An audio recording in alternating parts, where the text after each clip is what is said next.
Indianapolis. The 40 cars are in position. Positioned behind the pace car, just ahead of the Yard of Bricks, the famous Yard of Bricks at Indianapolis. Now for those famous words, the Chairman Aboard Emeritus of the Speedway, Mary Fendrick Holman.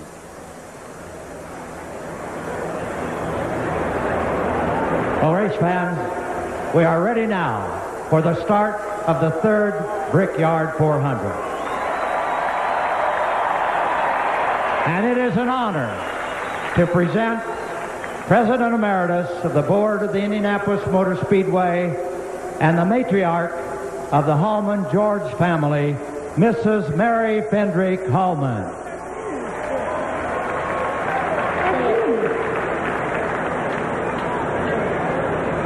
Gentlemen, start your engines. Those famous words.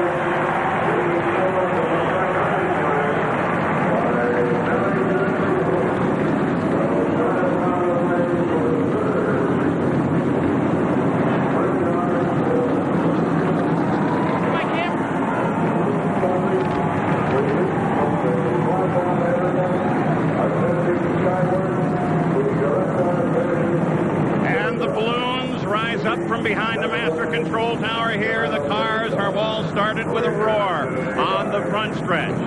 As the crews head back to the pit boxes, let's go to Jackaroo.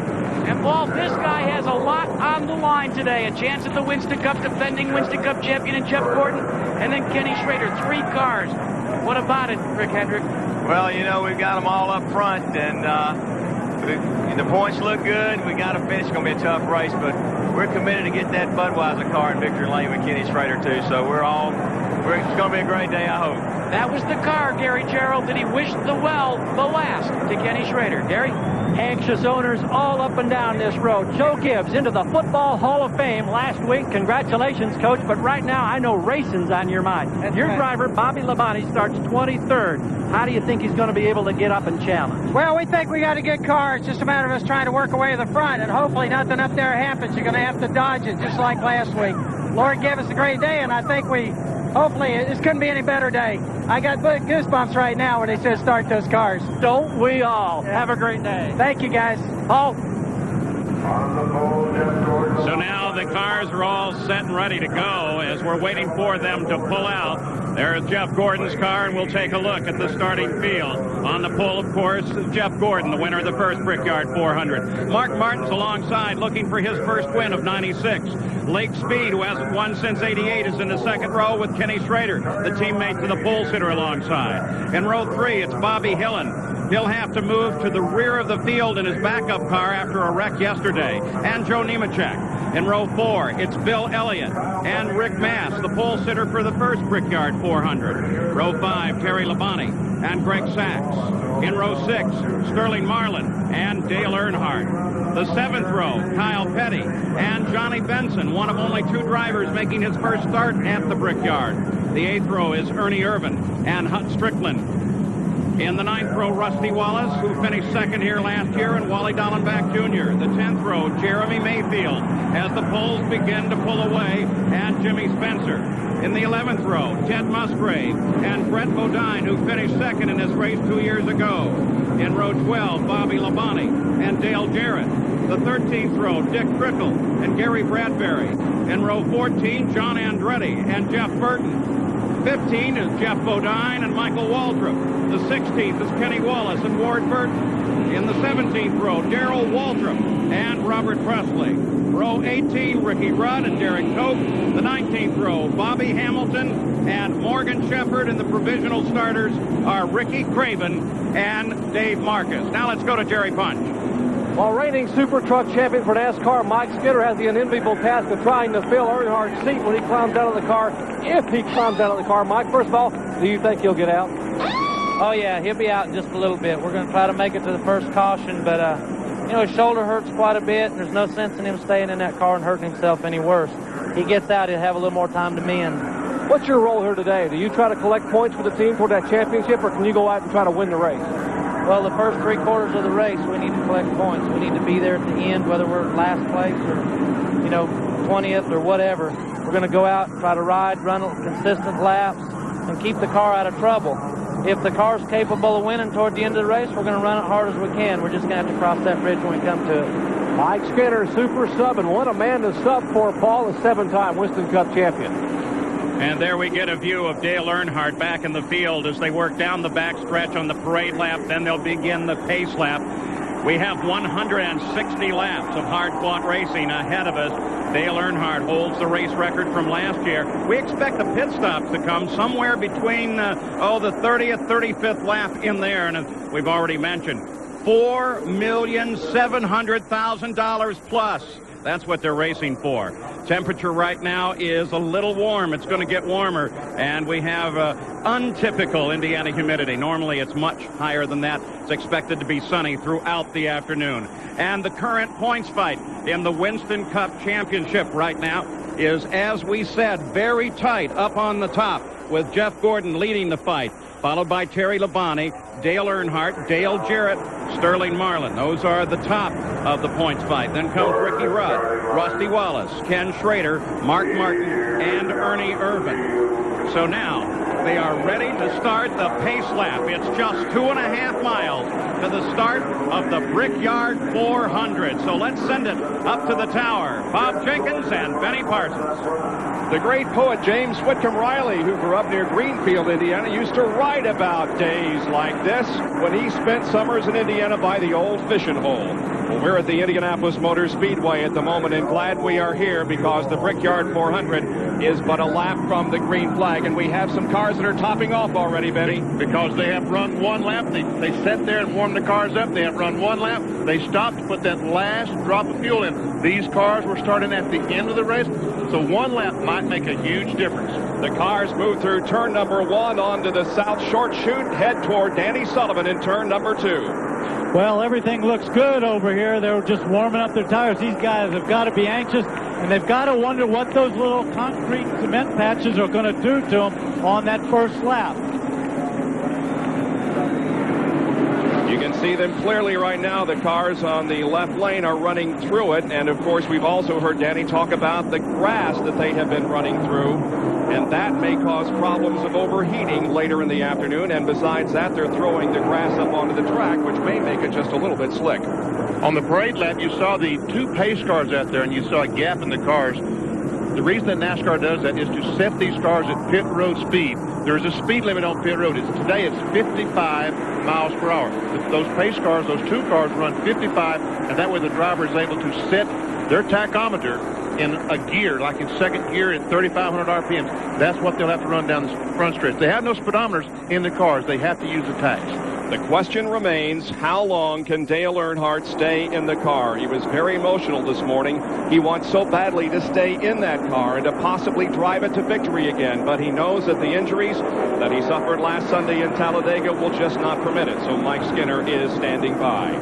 40 cars come out of the short chute, or onto the short chute, and will begin to quicken the pace as the Brickyard 400 is just a few moments away from the start. Jeff Gordon has been on the pole with a new track record. It's the 6th time this season that the pole speed has been a new record, and Gordon has been responsible for 3 of those.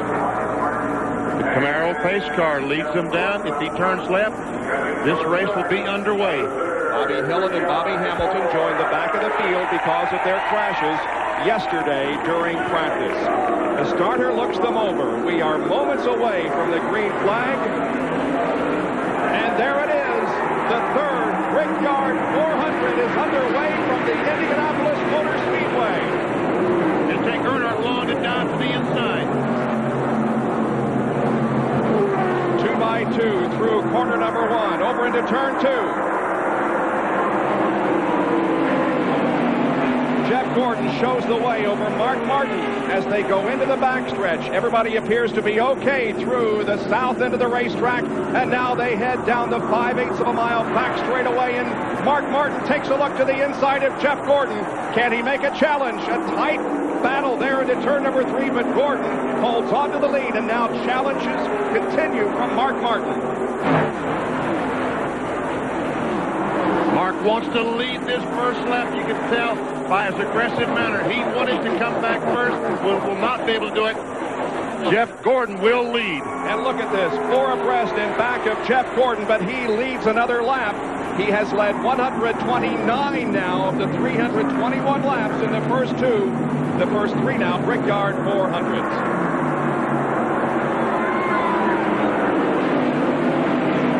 Jeff Gordon has led a lap in 11 consecutive races coming in to this Brickyard 400. Now make it 12. Blake Speed runs in 3rd position. And behind him, a battle for 4th as Ken Schrader goes inside of Bill Elliott.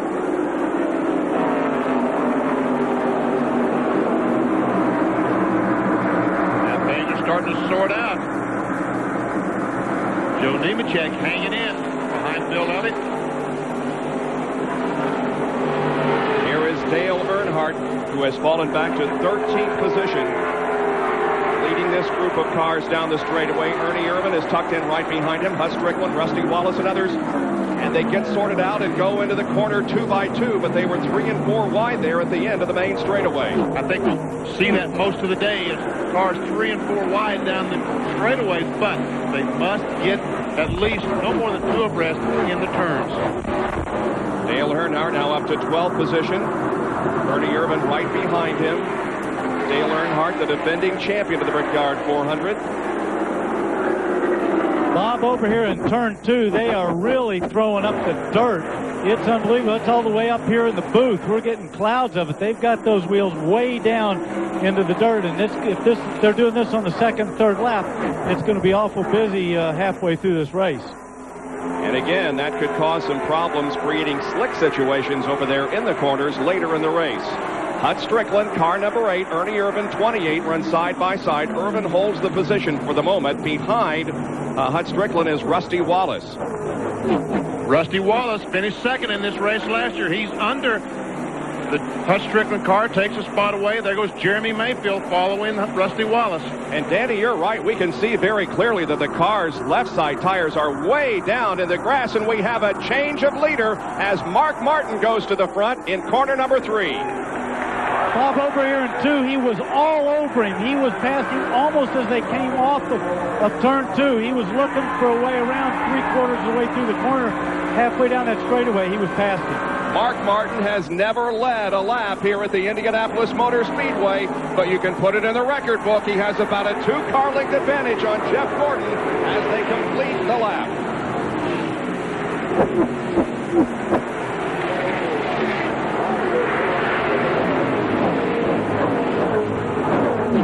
We have been experiencing electrical problems all morning long. We had a huge power failure here at the Indianapolis Motor Speedway about an hour and a half ago, and we're still having results of that, so bear with us. We may have occasional problems, but... Crash over here in 2. Crash in 2. Crash over here in 2. There's Bobby Hillen, who crashed yesterday. Ricky Craven is involved. Ever see Dave Marcus on the inside? The green and blue car is Dave Marcus. So the accident occurred at the back of the field, and Dave Marcus is ready to pull away. We wonder if Dale Earnhardt will be coming in now. Of course, they have to bunch up the pack before the pit area is open. When that happens, Dale Earnhardt may come in and get relief from Mike Skinner. Here's a replay. Looks like Robert Presley was the first to go around.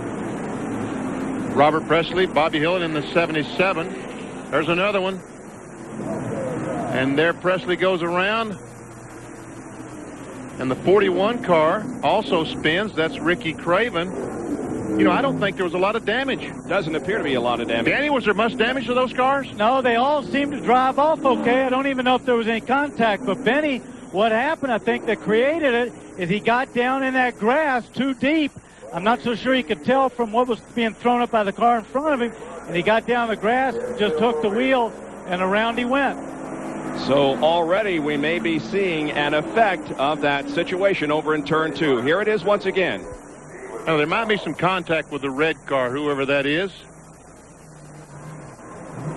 Some contact that sends Robert Presley sideways, and then other drivers get on the brakes and spin as a result. There's Ricky Craven on your far left as that car takes a loop. And Bobby Hillen also spinning to avoid Robert Presley. Here it is from our speed shot off of corner number 2. And all that smoke is created by Presley standing on the gas. When the car got sideways, he just stood on the gas to try to get it away from the wall. If he had hit the brakes, the car would have slid up. There's what Danny Sullivan's talking about. But Benny, if you go back and see that shot, you see the big cloud of dirt that they were throwing up right before he spun it. I'm not so sure that didn't help the situation. I got you. Here's Earnhardt down pit road. Jerry Punch is coming to you. And Benny, at 55 miles an hour, he will come down and just radio today. The car feels comfortable. Tell Skinner he's going to have a fine ride today here at Indianapolis Motor Speedway.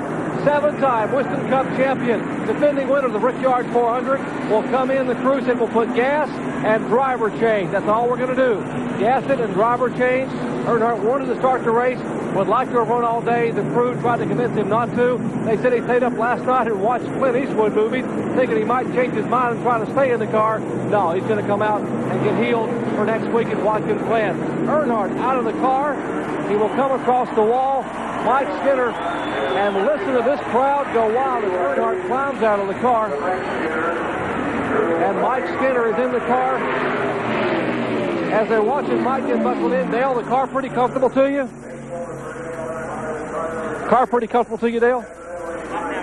He's watching Skinner get buckled in the car. Listen to what they're telling Mike Skinner, making sure that Mike is getting completely buckled in. Dale takes the helmet off. Car has been refired. Dale making sure that Skinner gets in the car. The critical element here is that they do not lose a lap. They wanted to make sure that they would not lose a lap in the pits here. As Skinner now still trying to get buckled in. Finally gets the shoulder harness on. They put the window net back up. Trying to get the window net class. They have it full of fuel. And they have given the signal. The car's in turn 4. Let's see if we can get a quick comment from Dale here to get this. Champ, did the car feel okay to you out there? Yeah. Okay, you can see the disappointment on his face. Obviously not very comfortable. The pain in his face as he pulled that stimulator off his shoulder. A very, very uncomfortable and a very unhappy former Winston Cup champion. Benny, I think it's as much emotion as anything, don't you? I do too. I mean, Earnhardt, as I said, he wanted to win this for the second straight time. So Dale Earnhardt has relinquished his ride to Mike Skinner, the 1995 NASCAR Craftsman Truck Series champion, who won the truck race down the street here at Indianapolis Raceway Park just a couple of nights ago. Here's Jacker Root with a report on Jeff Gordon. You may wonder why Jeff Gordon dropped back to second when the number 6 car, Mark Martin, tucked up behind the rear spoiler. The car guys got very, very loose.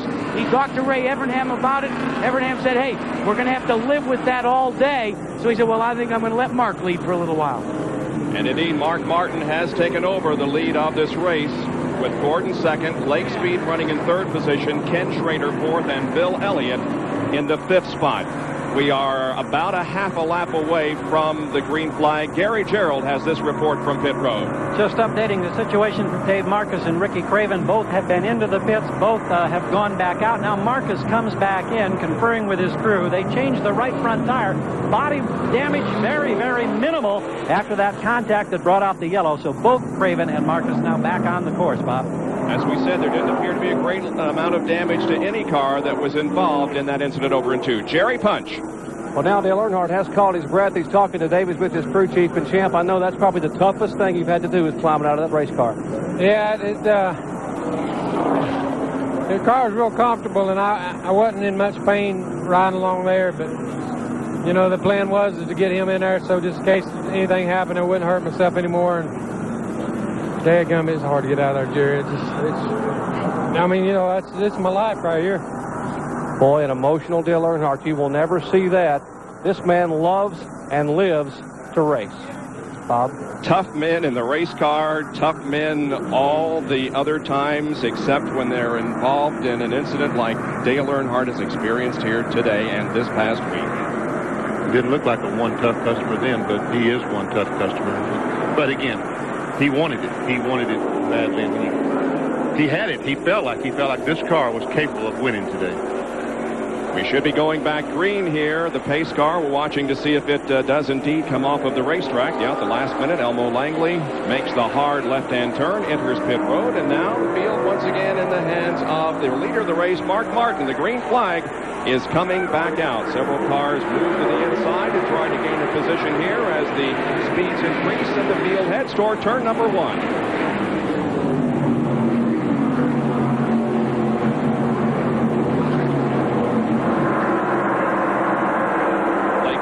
Making a solid showing in third position, hanging with Jeff Gordon and Mark Martin here in the early going. Lake Speed making a great showing. And I said that Earnhardt felt like he had the car to win. That's not putting too much pressure on Mike Skinner, because Skinner in 3 or 4 years may be a driver the caliber of Dale Earnhardt, but there's very few right now at that stage. This is Mike Skinner's 13th career start.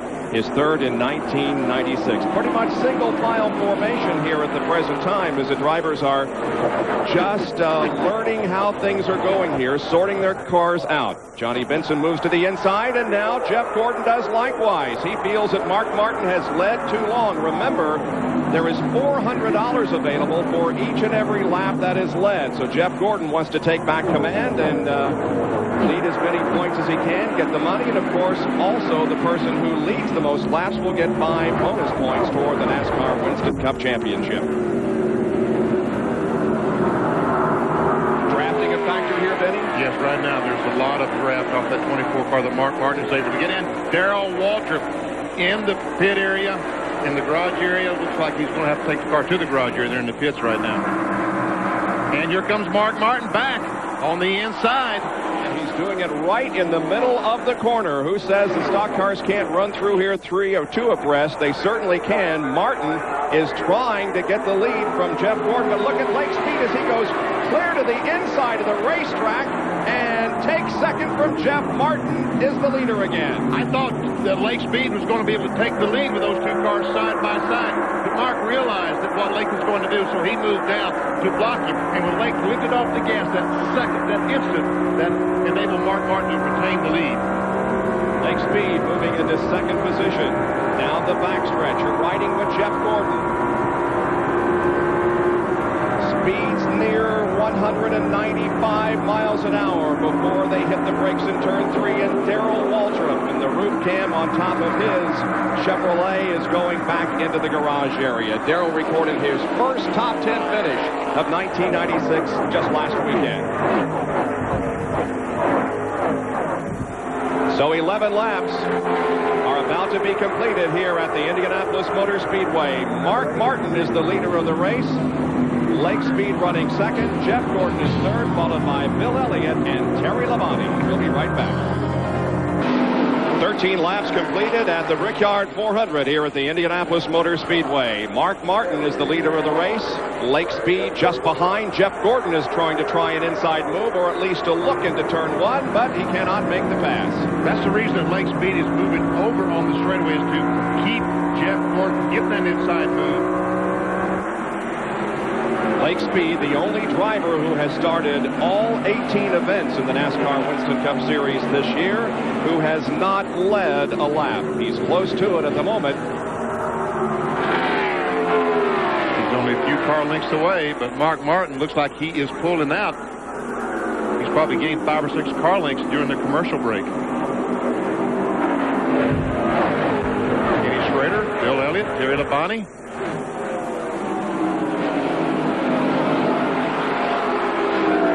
Elliott started in 7th position in this race, and he has moved up to 5th spot right now. And this is the guy that led the most laps in this event last year.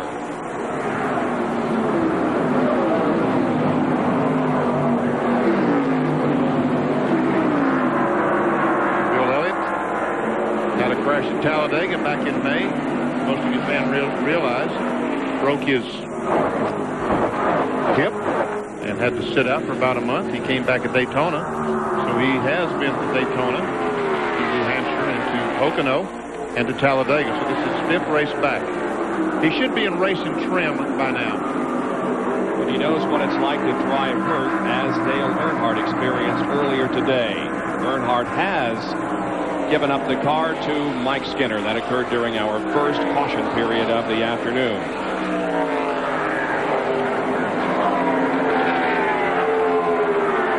Focusing in on some of the other drivers as the single file formation comes down the main straightaway.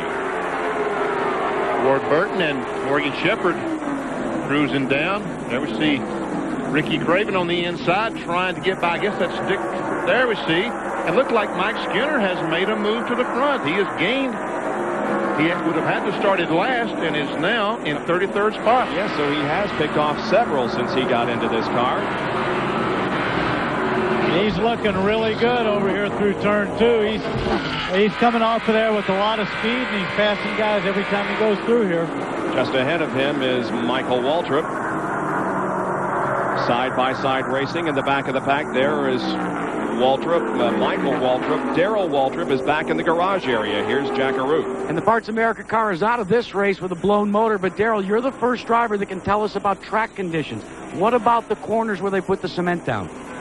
Well, first of all, I'm just devastated. I love this race, and I thought I could win this race today. My car is awesome. Blew up yesterday afternoon, but the track itself, it looked like they worked on a little bit overnight. Whatever they did to it made it a little slippery there in the beginning, but it seemed like it was coming in okay. A little bit tough conditions to drop the green flag on the biggest race of the year, but still looked like the track was going to come around, looked like it's going to be all right, but it is slicker than what we last experienced yesterday in our final practice. But I'm crushed. I don't know what to say. I'm just crushed. You know, guys, it's guys like Darrell Waltrip that know the tradition of the Indianapolis Motor Speedway. He was born and raised just out there in Owensboro, Kentucky. He knows about the Brickyard, and you can believe he's crushed. He's raced many times in the state of Indiana, raced a lot down in Salem, Indiana, some of the other short tracks as he was moving up in his racing career. And yes, Indianapolis is a very special place for Darrell Waltrip, but unfortunately, it's an early out for him today. You're riding with Mike Skinner down the main straightaway. Just ahead is Michael Waltrip. Those cars running 32nd and 33rd.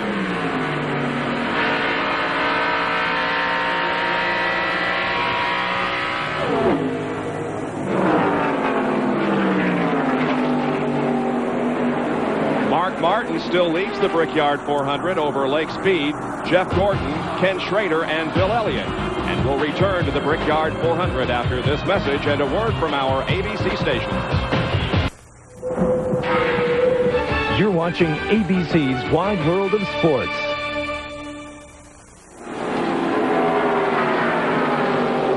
And back at the Indianapolis Motor Speedway, Jeff Gordon has just gotten into serious trouble coming off at turn 4. Slapped out to the wall, and now with a fire burning under the rear of the car, he heads into the pits. Bob, Benny, Danny? Unbelievable situation here, Benny, as the young man from Pittsboro, Indiana, comes limping into the pits. Jack? And he is not going to stop on pit road. They're going to bring it right into the garage. They think it got into the fuel pump, and that's it for young Jeff Gordon, 24 years of age. The crew grabs it as he makes the long turn. And they've got a little carburetor fire underneath. They're going to get Jeff out of the car. Ray Evernham is here to help him. And there is a pass for the lead, guys. Back to you. We'll get with Jeff in a minute. Lake Speed takes the lead as the caution flag comes out here at the Indianapolis Motor Speedway. We presume it's because that they want to check the track for debris that might have put down when Jeff Gordon banged against the outside wall in turn number 4. Let's take a look from the onboard camera of the DuPont Chevrolet. You see the car will not turn. They're trying to get it. And there's one of the spam guys saying, get that car out. Let's watch. Jeff Gordon is going in turn 3. He goes down low, and all of a sudden it looks like the right front tire lost the air. And like Jimmy Spencer did the very first race here, almost identical spot, he hits the wall. Is that turn 3 or the 4? It's between 3 and 4. It's turn 4 that he actually hit the wall. Yeah. And he's knocked the fuel pump off, as Jack alluded to, and that's the fire that we see under the car. And there's the debris. See some stuff falling off the car. That's why NASCAR threw the caution flag. And obviously the point of impact. Well, he won the inaugural race 2 years ago. He finished 6th here last year. He put another chapter in his book by stealing the pole position a couple of days ago for the 3rd annual Brickyard 400. He is out of the car and examining the damage that was caused to the DuPont Chevrolet when he hit the wall up in turn 4. They just don't know what happened. They're trying to figure out what happened to the car. In any case, it undoubtedly will take Jeff Gordon out of a possible win at Indianapolis. Lake Speed now leads at the Speedway for the first time this year. Coming up today, Experience Auto Racing a whole new way. It's a historic moment as 12 identical Firebirds run under the lights for the first time at Charlotte in the International Race of Champions. That's today at 4:30 Eastern and Pacific here on ABC Sports. Let's get an update on Jeff Gordon. Jackaroo? Not the way you wanted to spend the day before your birthday. No, this isn't a good birthday present, but I got a pretty good birthday present on, on Wednesday or Thursday when we signed the pole. But our biggest concern is running for this championship. I mean, we want to win, this race really bad, but, we would have settled for anything other than, some bad luck like this. So I didn't hit it real hard. I mean, I hit it hard enough to knock some things out of it, but we'll be able to get back out there, I believe, and make some laps. But was that on account of the looseness you were feeling? Because we heard the radio report. You said the car was a little loose. No, not at all. I blew a right front tire, so the car was starting to handle pretty good.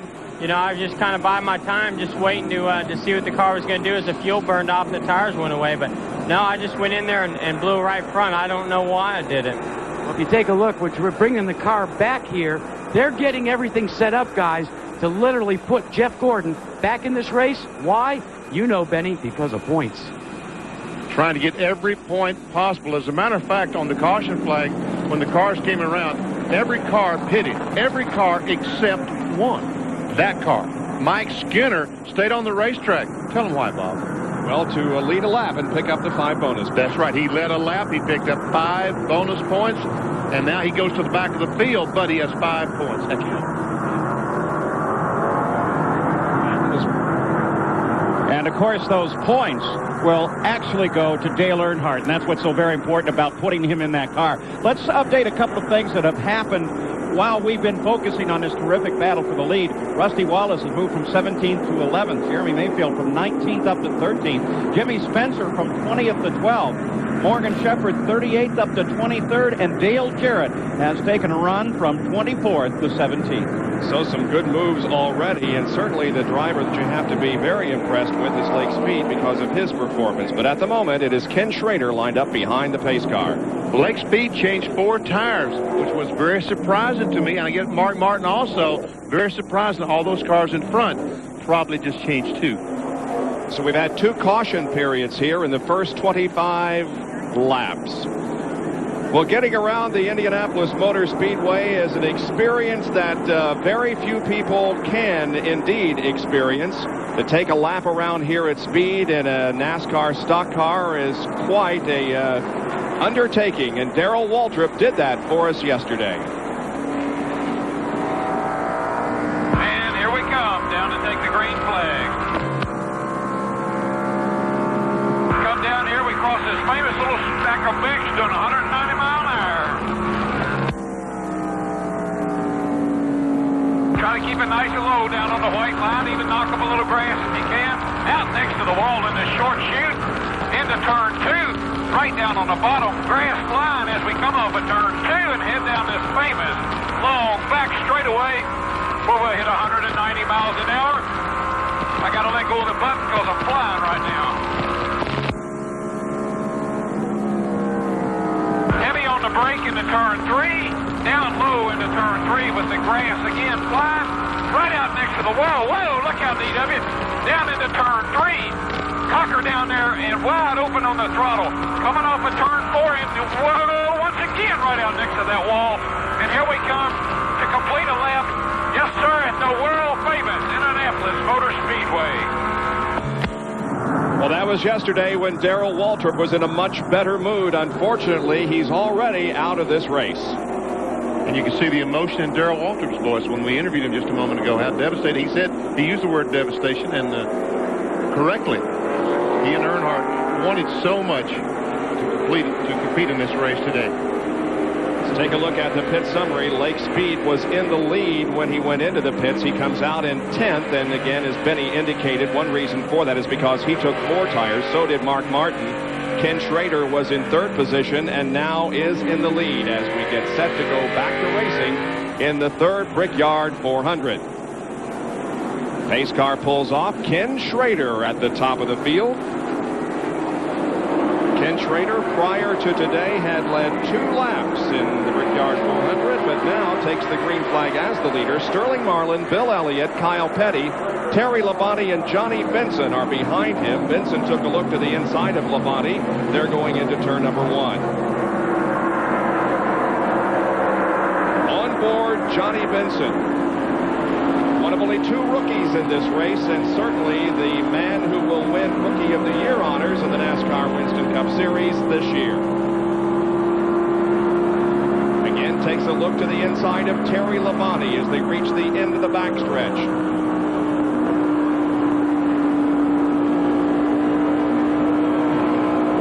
Good. For the first time here, Benson.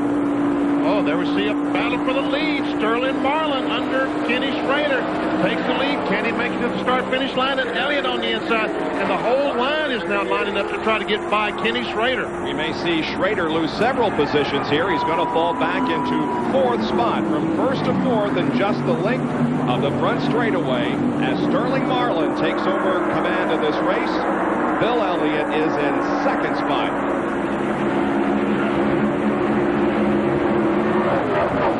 Fine run for Kyle Petty, who lines up 3rd as the cars come off the back, the 2nd turn down the backstretch, and fan out 3-4 wide. And look at Terry Labonte. Johnny Benson has gotten by now. Several other cars trying to get by. Could Labonte have a problem?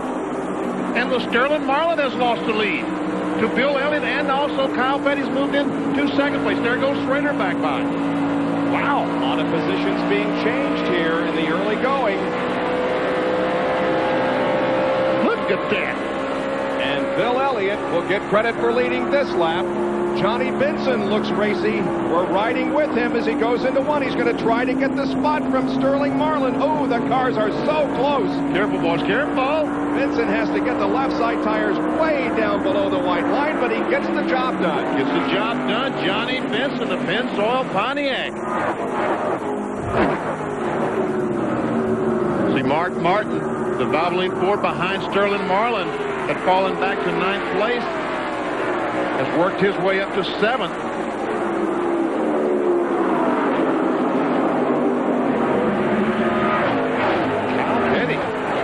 Kyle Petty having a fine run here, running in 2nd spot. But the man in command at the moment is Bill Elliott. Now we see Jimmy Spencer up there at the top of your screen. He comes way down to the inside of the racetrack. Rusty Wallace moved over in front of him and impeded his progress a little bit. That's Hut Strickland in car number 8 running alongside Jimmy Spencer. That battle would be for 16th position. Here is Rusty Wallace running in 15th.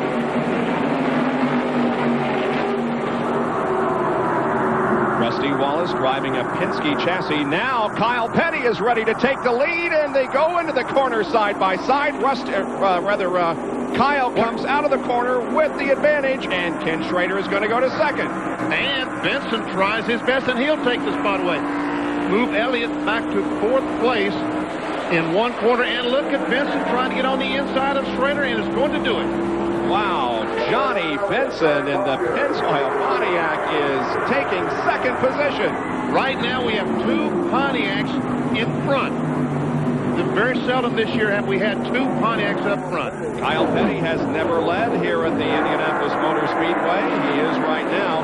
What's going on, Benny? I mean, there for a while we saw single file lap after lap, and now everybody is crazy out there. Well, I think Mark Martin was pulling those guys along as fast as they could run, and right now, here goes Benson.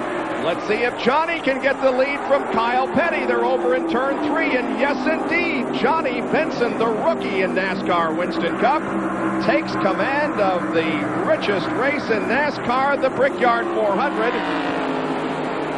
But Mark Martin has moved up to 5th place. There he is. So Johnny Benson takes over command with Kyle Petty second, Ken Schrader third, Sterling Marlin fourth. We'll be back with more from the Indianapolis Motor Speedway in a moment. Johnny Benson leads the Brickyard 400. Kyle Petty is second. One of the best battles on the racetrack right now is for third spot. We ride with Sterling Marlin. He's third. Looking back on 4th place, Mark Martin. Exit from turn 4, coming down to the start-finish line, and Benson will once again lead a lap. There's 3rd and 4th. Jack Arute has a report on Johnny Benson, who's looking pretty good at this time, Jack. And Bob, throughout the early going of this race, his crew and his spotters have been talking about him, saying, stay smooth, watch this, watch that. When Johnny Benson took the lead, he keyed the radio and said, hey, guys, I think I'm going to like this. I'd almost guarantee it. Johnny Benson is the first rookie to ever lead a lap in the Brickyard 400. Bob, one of the things that I'm noticing over here and seeing is that we saw that racing that's going on there. If the guys get a little slide, they get a little slide going, or they're a little wide in the corner, it seems like they get passed by 2 or 3 cars. I think the track's slick enough.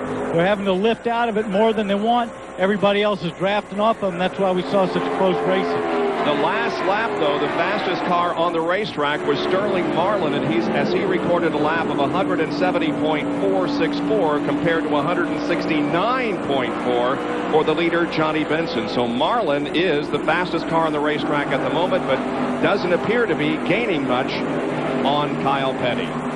Here's Jack Arute. Well, as Danny Sullivan said, that's exactly the problem with Bill Elliott. He went into the corner, the car was slipping and sliding, and he has to contend with that. That's why he's dropped off of the top 4 positions. Well, Jack, I can tell you over here, I feel like I'm calling a dirt track race because we are just covered in dirt, grass. Every time they come through here, it's just throwing it all the way up on the top of these turn 2 sweeps. Tonight on ABC, spend an hour under the spell of the world's funniest hypnotist. Then starting in September, Michael J. Fox will be on ABC every week in the new comedy Spin City.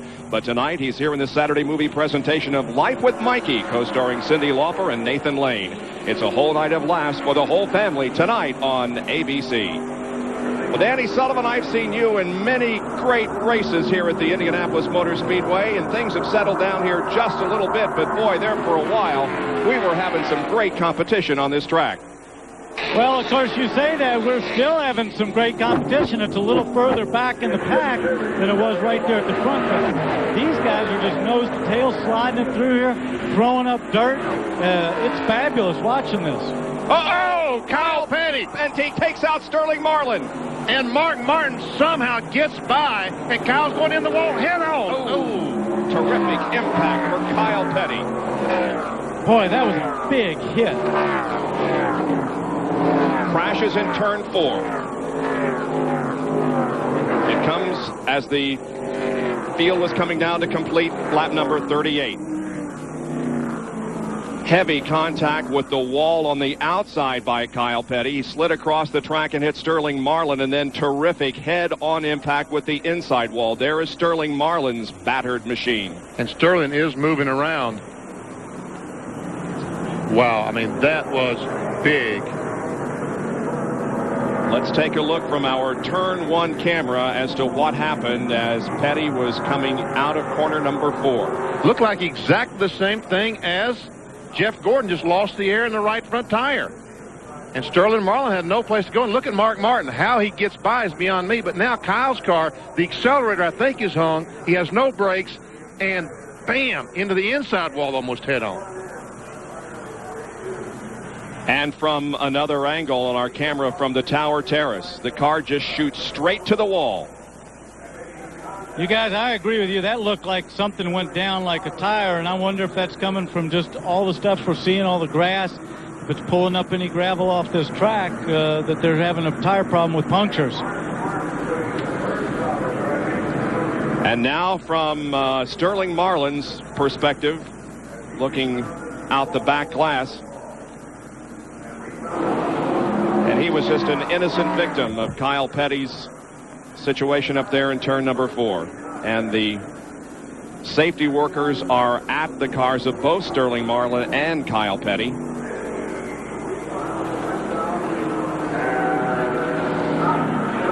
NASCAR officials are talking to Kyle.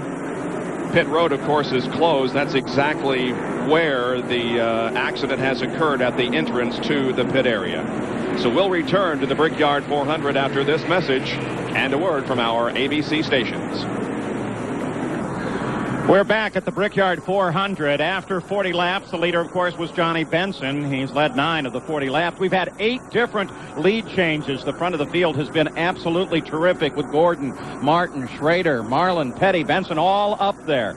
Of course, we have Jeff Gordon already out after contact in turn 4. Average speed is down 129 miles an hour. Here, they're the leaders during the run with Martin, Benson, Gordon, Lake Speed, Elliott, Schrader, Mike Skinner replacing Dale Earnhardt, and out of the race, Darrell Waltrip, Sterling Marlin, and Kyle Petty. But, Jerry Punch, there's some concern about tires.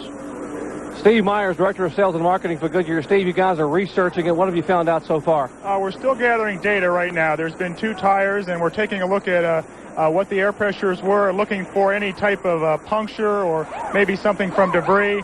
We've dismounted one of the tires right now, and as soon as we have some information, we'll be sure and let you know. We're just, at this point, we're still gathering information. All right, to Steve Myers. They're checking on it. They'll get back. Let's go down and check in with Jack Road, who's standing by at our leader's pit. Well, Jerry, the crew has decided and talked it over with Johnny Benson. They are going to change left side tires only. Now, why? Well, they feel they've only got about 15 hard laps on the right side. And let's go to Gary Gerald. Gary?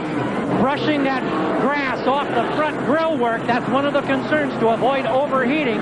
4 tire change for Terry Labonte. They said they need 2 laps after every stop to get the feel of the track. This one was a 24-second stop, service all the way around.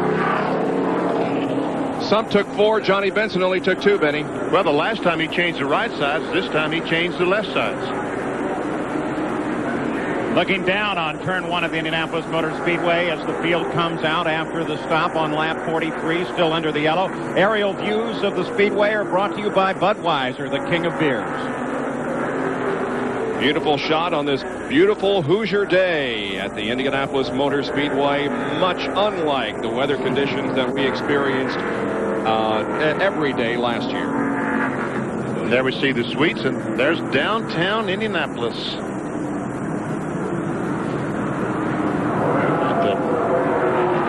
Johnny Benson still retains the lead. Mark comes out second. Looks like Jeff Burton is going to come out in pretty good shape, and Bill Elliott also.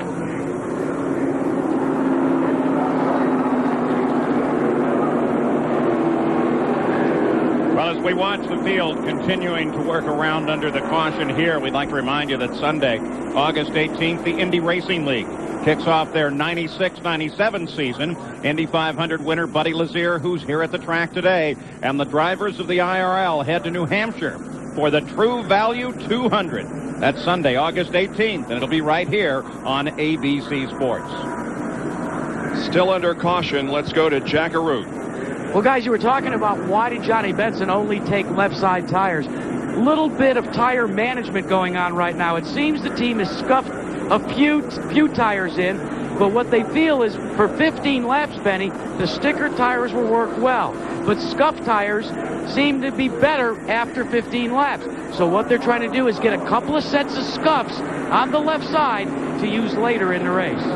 Let's go to Gary Gerald. Gary? Jack, Greg Sachs started this race in the 5th row. You can see a big wheel mark on the left-hand side.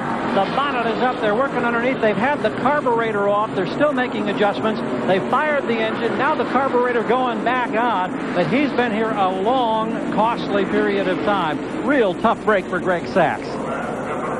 Greg Sachs took over this car earlier this year after Steve Grissom was dismissed, and we're getting set to go green. Mark Martin pulling down to the inside of Johnny Benson there for a moment in the corner.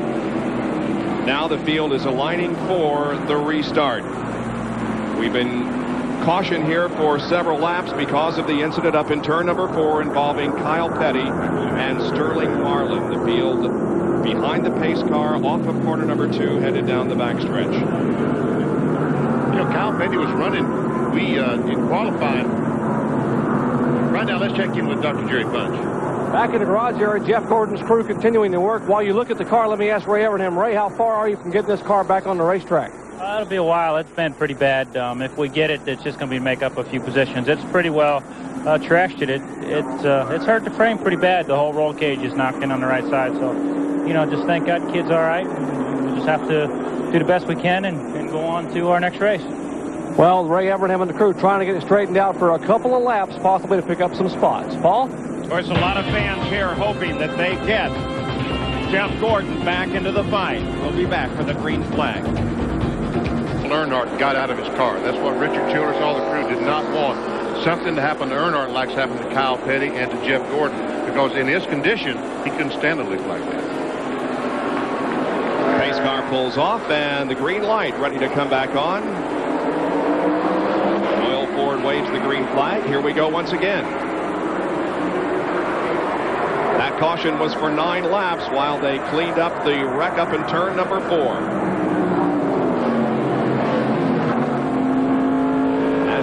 Takes the green flag as Greg Sachs comes back out on the racetrack. Now we see Jimmy Spencer trying to make a move on Jeff Burton as Ernie Urban holds down 4th spot. Ernie took that 4th spot away from Jeff Burton going down in turn 1. This is from the rear bumper of Johnny Benson's Pontiac. Looking back at Mark Martin. Through here, Mark was looking like he wanted to make a move going down that back straightaway. He was kind of tucking up under the inside of him coming off the 2.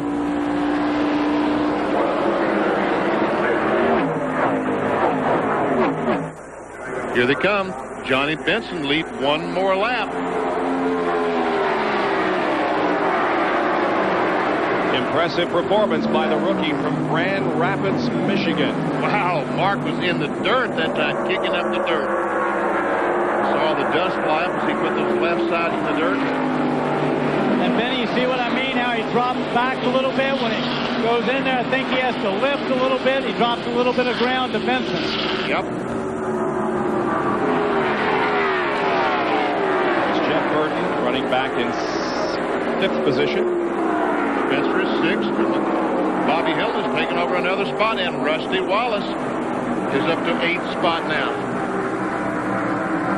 There is Ward Burton moving to the inside of Robert Presley in the 33 car as he comes up on the 7 of Jeff Bodine. So some good racing back here in the mid-pack. And Dale Jarrett is on the inside of Presley. You ever see Rusty Wallace, who ran so well here last year, followed by Jeff Bodine.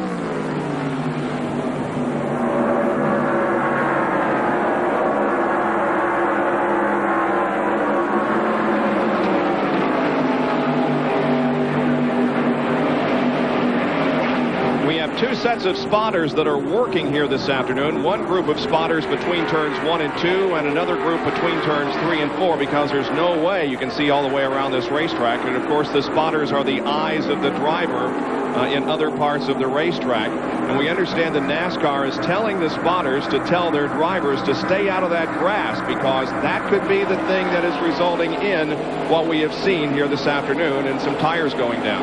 Sterling Marlin alluded to it in his interview when he said, as I understand the sod, they use staples to hold the sod down to the dirt, and it is a metal piece, and they're concerned that some of these staples may be coming out and going on the racetrack. Well, we knew when we came here that the track was going to be a story because of the repaving. We also knew that because they took the rumble strips out, the drivers would have a couple of more feet to work with, but we did not expect them to run in the grass as they're doing, Paul.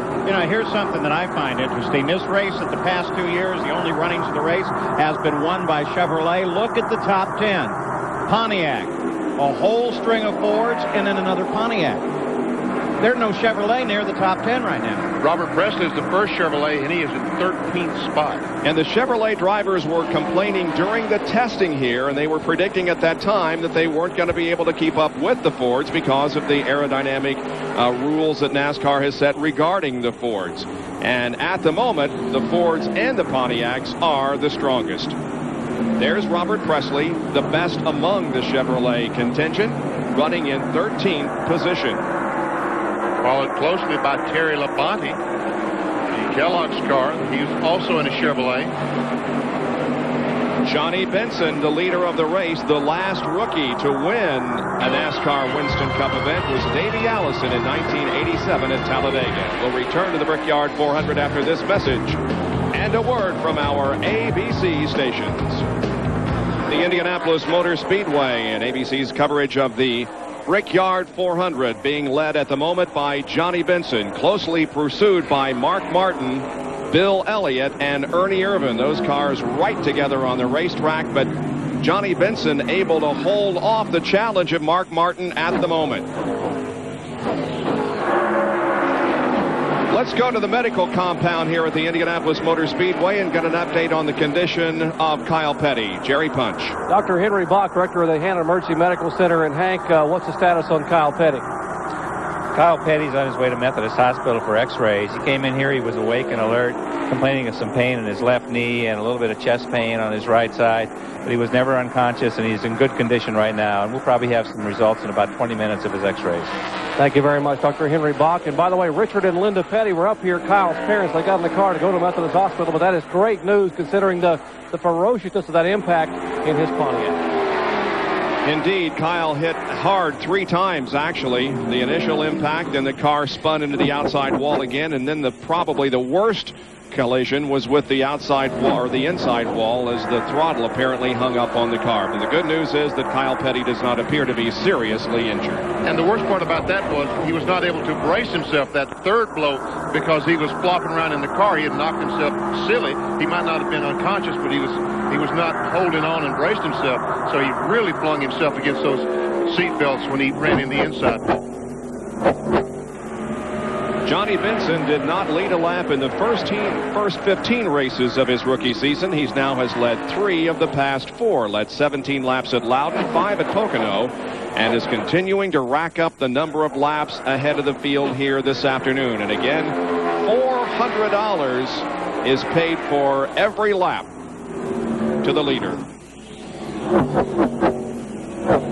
Bob sorry guys, but Bob over here, the guys that seem to be handling the best, besides Benson, who looks almost like he's on rails, are the Burton brothers, who have really come up and are running. One of them's running 5th, and Ward's running 5th, and I think Jeff's running 8th, and they're looking really good through here. Yes, indeed. There is Jeff in the 99 car. He is in 5th position, and Brother Ward is back in 8th spot. Jimmy Spencer following Jeff Burton. I started saying a moment ago, looked like that camera next to the grass, the cars were getting closer and closer to the camera. We've noticed Ernie Irvin here holding back just a little bit and dropping back from the back bumper of the Bill Elliott car, and we understand that's because Ernie's car handles well until he gets right under the back bumper and then loses the handling on it. What happens when he drives up on the back of Bill Elliott's car, he loses the air on the nose of the car, and then the car starts pushing. As long as he's back there and able to get some air across the nose of the car, he gets that downforce, and it'll turn. That's the problem Rusty Wallace had last year as he chased down Dale Earnhardt. Remember, he caught him, but he couldn't pass him. When he got close to Earnhardt, he'd lose the air on the nose and things start pushing. Danny Sullivan watched the situation out there in turn 2. We know that the NASCAR officials have asked the spotters to tell their drivers to stay out of that grass if possible. Is there any less out your way? No, they come through every lap. There's somebody or 2 or 3, 4 cars in it.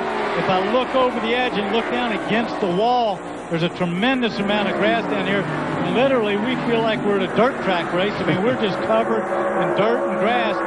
Benson looks really good through here. He stays off of it. He's down low, but everybody else is all over the place. And there is a good look at a close-up of that grass, and you can see how it's run over constantly.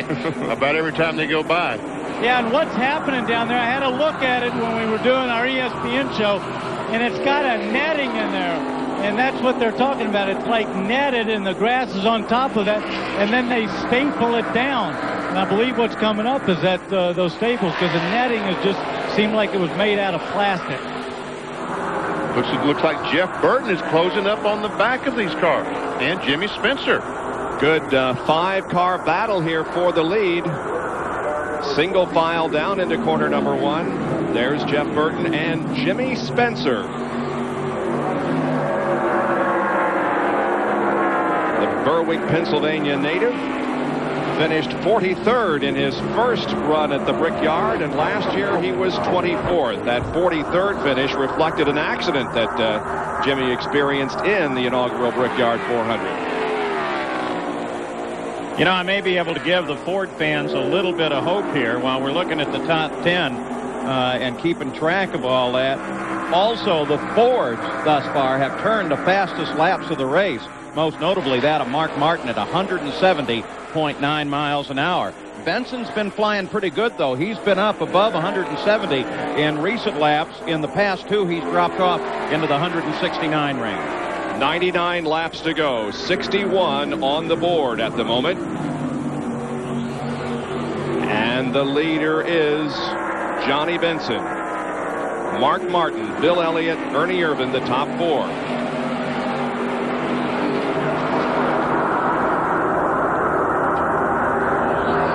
We checked turn 2 just a moment ago regarding the grass and where the drivers are running in it. Now we're going to check and see whether or not they're continuing to run in the grass in turn number 4. It doesn't seem to be nearly as much of a problem in 3 as it is in 2 and 4. And now here come the cars into corner number 4.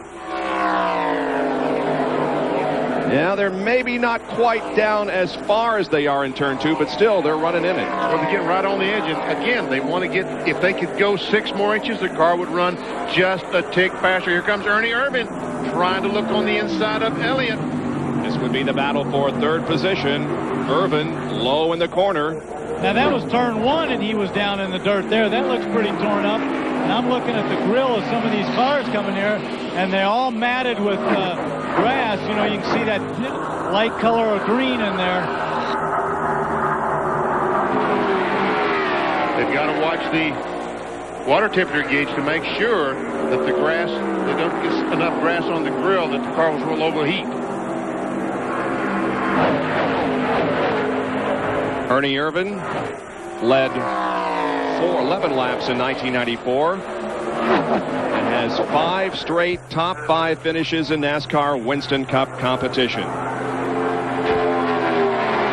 NASCAR is telling the teams, we're going to start, if you don't keep out of the grass, we will start penalizing you. That could get interesting. Now that could get very interesting. But it's about the only way that you can get the point across, perhaps, because those drivers are going to run down in there if they can. But if they may suffer a 1-lap penalty, it's certainly going to keep them out of there. And it puts you in mind of a few years back, the Indianapolis 500, when there was the apron where that grass is now. And they said, don't run under the white line. And then they started black flagging people who did it. Let's go to Jerry Punch. I'm sorry, Gary Gerald. Paul, actually, it's an interesting follow-up here. This news is not being received well by all of the drivers. Wally Dallenbach, for one, we were told, when informed of this, told the crew on the radio, well, then why don't we just let them drive the race car? He's not real happy about this. Gary, one of the things that all the crews are concerned about is keeping their fuel cool. Now, what does that mean? Well, you know, if the fuel's a little cooler when it goes in, it'll actually build more horsepower. So what a lot of teams have done is they've built up these heat shields. Once the 11 gallons are here ready to go, they cover them up until it's time to put it in the tank. We'll be expecting pit stops before too long, within the next 10 laps or so, undoubtedly. 0.3 of a second lead by Johnny Benson over Mark Martin. Bob, back to what we were talking about before. If they're going to start penalizing the guys for running through the dirt, I don't know who's going to be left running. They're all going through there at some time. And Benny, you know better than anybody. You know, if your car's not handling that good or you got a little push, you're going to put it down there as low as you can to try to get that front end to work. You want to get down. Oh, look at this. Look at Skinner. Oh, wow, man. Almost in the wall. He came out of corner number 4 with a head of steam build up, and if he didn't scrape the wall, he came very close to doing so. Mike Skinner, there he is, mired back in this group of traffic, and he right now is shown in 28th position. That is a huge group of cars there. Bobby Hamilton, the STP car, trying to get by Bobby Labonte. Forces Labonte up out of the groove. Takes a spot away. Bobby Hamilton had a terrific crash here at the Speedway yesterday during happy hour and had to go to the backup car. Now we see Michael Waltrip and Ricky Rudd moving to the inside. Michael Waltrip gets past Skinner. Well, Skinner moved down to go past, I think, Ricky Rudd or someone, and while he was alongside, Michael just got a good grasp and went by both of them. Ken Schrader is involved in this fight also, along with Ricky Craven. Craven comes to the inside of Ken Schrader, and can he pick up the position? Not at the moment. Dick Trickle right behind Ricky Craven, and now Craven gets right off the corner. Some contact, excuse me, Bob, some contact between the 43 and the 90. I thought Dick Trickle had bought the farm. Sorry, you okay? I almost bought the farm with a heart attack. Benny, I couldn't believe how sideways he got through there and caught it. Neither could I, Danny. You know, I have found it to be amazing how many corrections they're actually able to make in the corners here. This racetrack is almost flat, 9 degrees, and yet they're able to make all kinds of little turns, especially on the exit. Here is Rudd working to the inside of Skinner again as Ken Schrader and Michael Waltrip battle it out. Waltrip takes a spot away. There goes Skinner by, so Kenny Schrader is struggling with the Bud car now. Just some terrific competition here. Ted Musgrave is back here. That's Rick Mast in the number 1 car. And Ernie Irvin has just taken 3rd place from Bill Elliott. So now he'll let Bill Elliott worry about pushing when he pulls up on the back bumper of the Texaco Ford. In the right rear window of the Robert Yates car, number 28, driven by Ernie Irvin, there is a sticker saying, in memory of Scott Brayton and his winning spirit. Mark Martin is getting racy now. Looking back on Mark Martin from the leader, Johnny Benson's onboard camera. Let's take a look at a replay. Watch this. Watch Dick Trickle how sideways he's going to get. I don't think there was any contact, as a matter of fact, now that I look at that angle. Benny, is that just because that other car, the 43 car, was underneath him and just took some air away that it got him moving sideways? I believe that's exactly right, Danny Sullivan.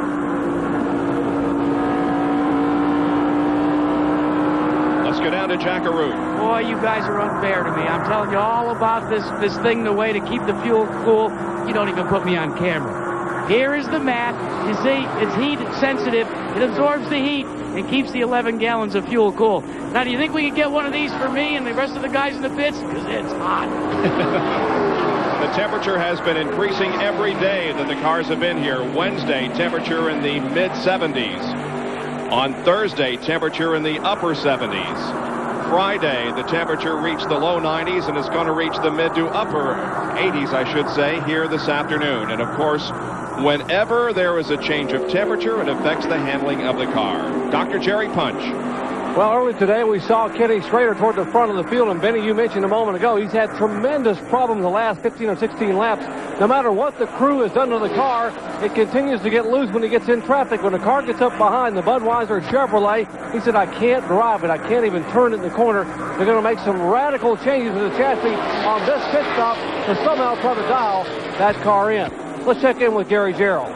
You're talking about Fords on the move. The 88 Ford, driven by Dale Jarrett, is making a terrific run. He's now in the top 10. He's pushing the envelope a bit. He just told his crew that 2 laps ago he brushed the turn 3 crash wall. He said the car's still all right. And the last guy he just passed was Rusty Wallace. So he's come from 24th to the top 10, now in the 8th position. Well, we just had Mark Martin over here get passed. It was Ernie Irvin just moved under him. Mark's dropped quite a bit of ground there. Ernie just made a great move on him. So Ernie Irvin does go into second place, but while they were battling, Johnny Benson was able to get away a little bit, and now Benson has a 6, 8, 9 car length lead on Ernie Irvin as the others as they come down to complete another lap. This is lap number 71 of 160. For those of you who are concerned about Jeff Gordon, he crashed very early in the event. they are still working on the car to try to get him back out and get a few more Winston Cup points. But he is okay. The only driver injury so far, Kyle Petty, on his way to Methodist Hospital for x-rays. Injuries not believed to be serious. Sterling Marlin also involved in that crash with Kyle. He is okay. Now, good battle shaping up for third here as Bill Elliott comes up on Mark Martin. Mark all of a sudden losing the handle. Pressing the leader just a moment ago has dropped back 2 or 3 seconds. Benny, it really looks like if they make a mistake or get the car a little sideways, have to lift out of it, they really lose a tremendous amount of momentum. I agree with that. Getting off the gas, just almost like Talladega. The more you stay on the gas, the faster you're going. I was going to say it isn't as bad as when you lift in a restrictor plate race, and this is not a restrictor plate race, but still, anytime you pop that throttle, it takes a long time to get the RPMs and the momentum back up. Ernie Irvan closing in on Johnny Benson here.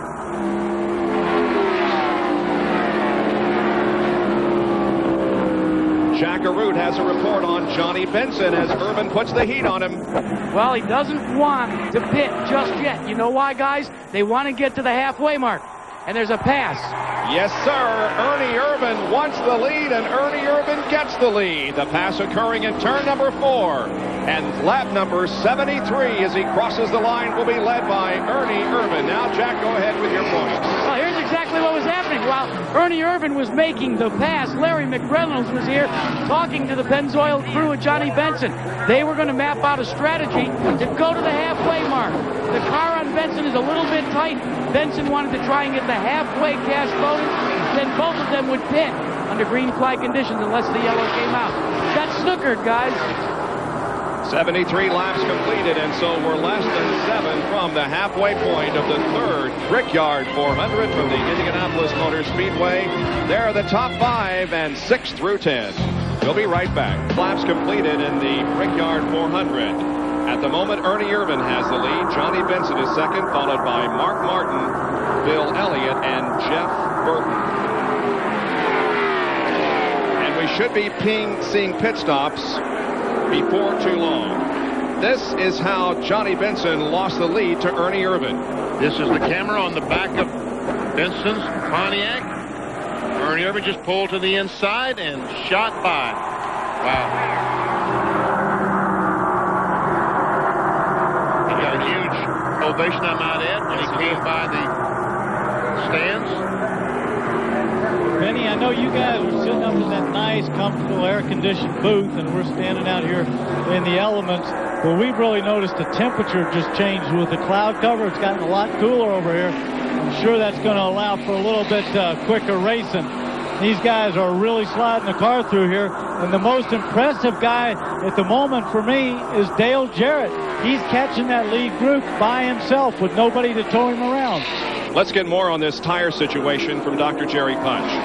Well, I'm with Stu Grant, Worldwide Director of Motorsports for Goodyear. And Stu, you've been researching it, looking at the tires. What have you found out? Yeah, we've had a chance to dismount Jeff Gordon's right front tire. We've had a chance to look inside that. There are definitely several cuts on that tire that indicate a possible puncture. But I tell you, the other thing that we have done is we've gone up and down pit road and tell all the crew chiefs to make sure and run the recommended air pressure in the right side tires, Jerry. Have you seen Kyle Petty's right front? No, we have not. They're just taking that off the car right now, and as soon as we have a chance to look at that, we'll do that. Well, Stu, thanks for the update. Bob? And again, Benny explained why a lower air pressure in the left side tire might be the best thing to do under normal circumstances. Because as the car runs, they build up pressure. As the tires get hot, they start building up pressure. When they build up pressure, they stop adhering to the racetrack. So the lower you can get them and keep them together, the better they're going to adhere once you get a few laps on them. But the Goodyear engineer says don't be tempted to run too low a air pressure. Benny, what's that? What's a hot pressure that you run? What do they build up to under these circumstances? They will build up about 12 to 15 pounds above the recommended pressure. Every tire, every racetrack is a different air pressure. Here they probably run 40, 45 pounds of air in the right side. Okay, because they start, their cold pressure on the right side is 35 on the right front, and the right rear is 35 as well. We're seeing some pit stops being made as the halfway point comes around. We saw Mike Skinner come in just a few moments ago. Now Bill Elliott is on the pit road. Gary Gerald is there. Watching. Routine service, it appears. It will be 4 tires. And again, we're seeing a lot of grass up in that front grill. Elliott moving away cleanly. Well, if they've got to put all the gas in the car, if they've got to put two cans of gas in the car, they might as well change 4 tires. Halfway. 200 miles down, 200 miles to go. The halfway point has been reached, and Ernie Irvan is at the front of the field at the halfway point. And I would think that Ernie Irvan, now that he's won the halfway money, the $10,000 in Gatorade, he will pit the next time. There his teammate is, Dale Jarrett. Dale Jarrett relinquishes his 7th position to come in for a pit stop. We see the chassis adjustment going on the right rear. Right sides are off. They're coming around to the left side. And NASCAR's allowed them out across the pit wall to clean the windshield. Work still going on, changing the tires, making sure the tank is filled with gasoline, and Dale Jarrett begins to roll as Rick Mast comes in.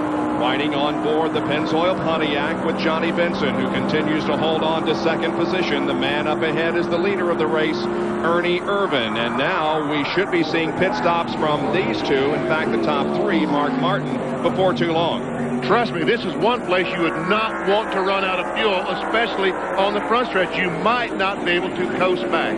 If you're running at a high bank track, you might be okay if you run out of fuel, but not on the flat surface of the Indianapolis Motor Speedway.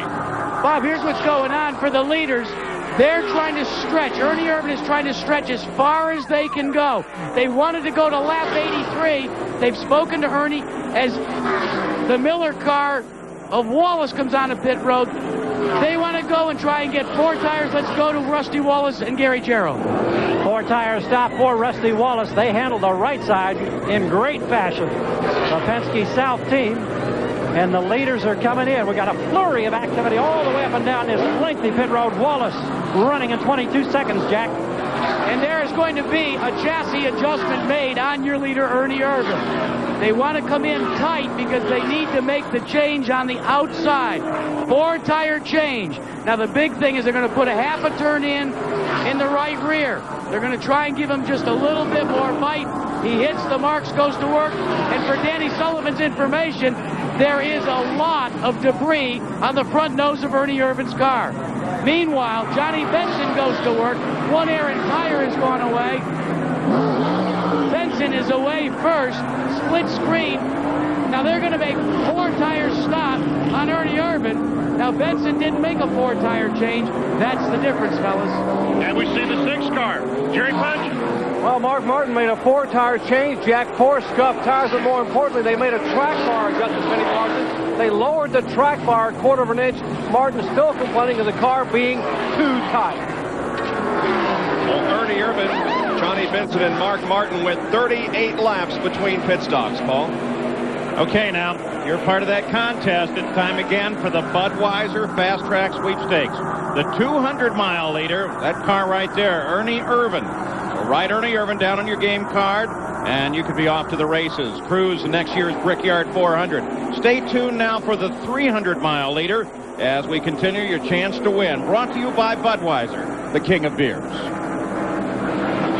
So we settle in now for the second half of this Brickyard 400.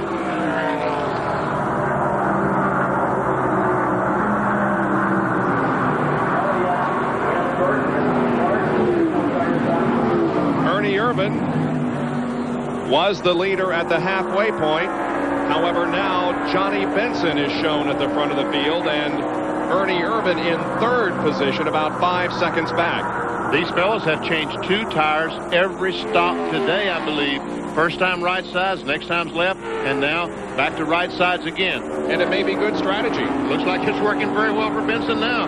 Car seems to be handling as well with used tires, right or left, as they are with new ones. Running in second position at the moment is Jimmy Spencer. He's about 4 seconds behind.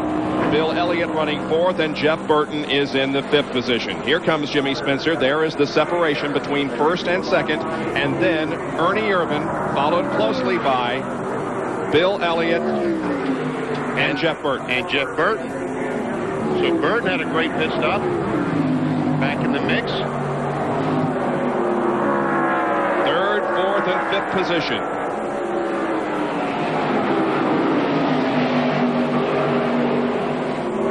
Ernie Irvin has posted 5 consecutive top 5 finishes, has himself in third at the moment.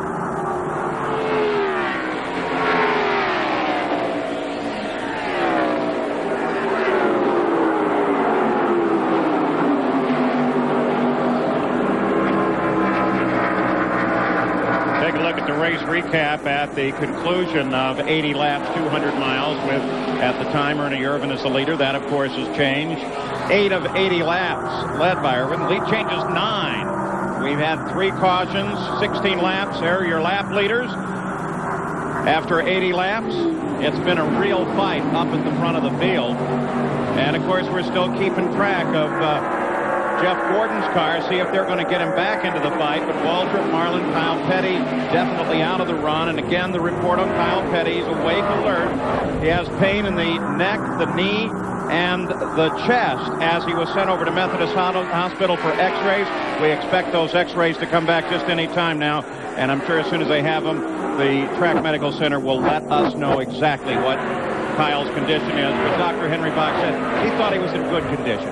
Joe Nemechek and the crew are receiving a stop-and-go penalty for not having control of a tire which rolled across pit road, so Joe Nemechek will have to come in for a quick stop-and-go penalty. He was running in 28th position. Johnny Benson leads the Brickyard 400 at the Indianapolis Motor Speedway. We'll be back in just a moment.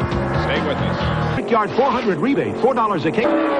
Johnny Benson continues to lead the Brickyard 400. We have had a change for second position as Ernie Irvin got by Jimmy Spencer. Irvin to second, Spencer third, as Bill Elliott and Jeff Burton continue to run in fourth and fifth. There's the interval between Benson, and here comes second place Ernie Irvin. A couple of cars in between them.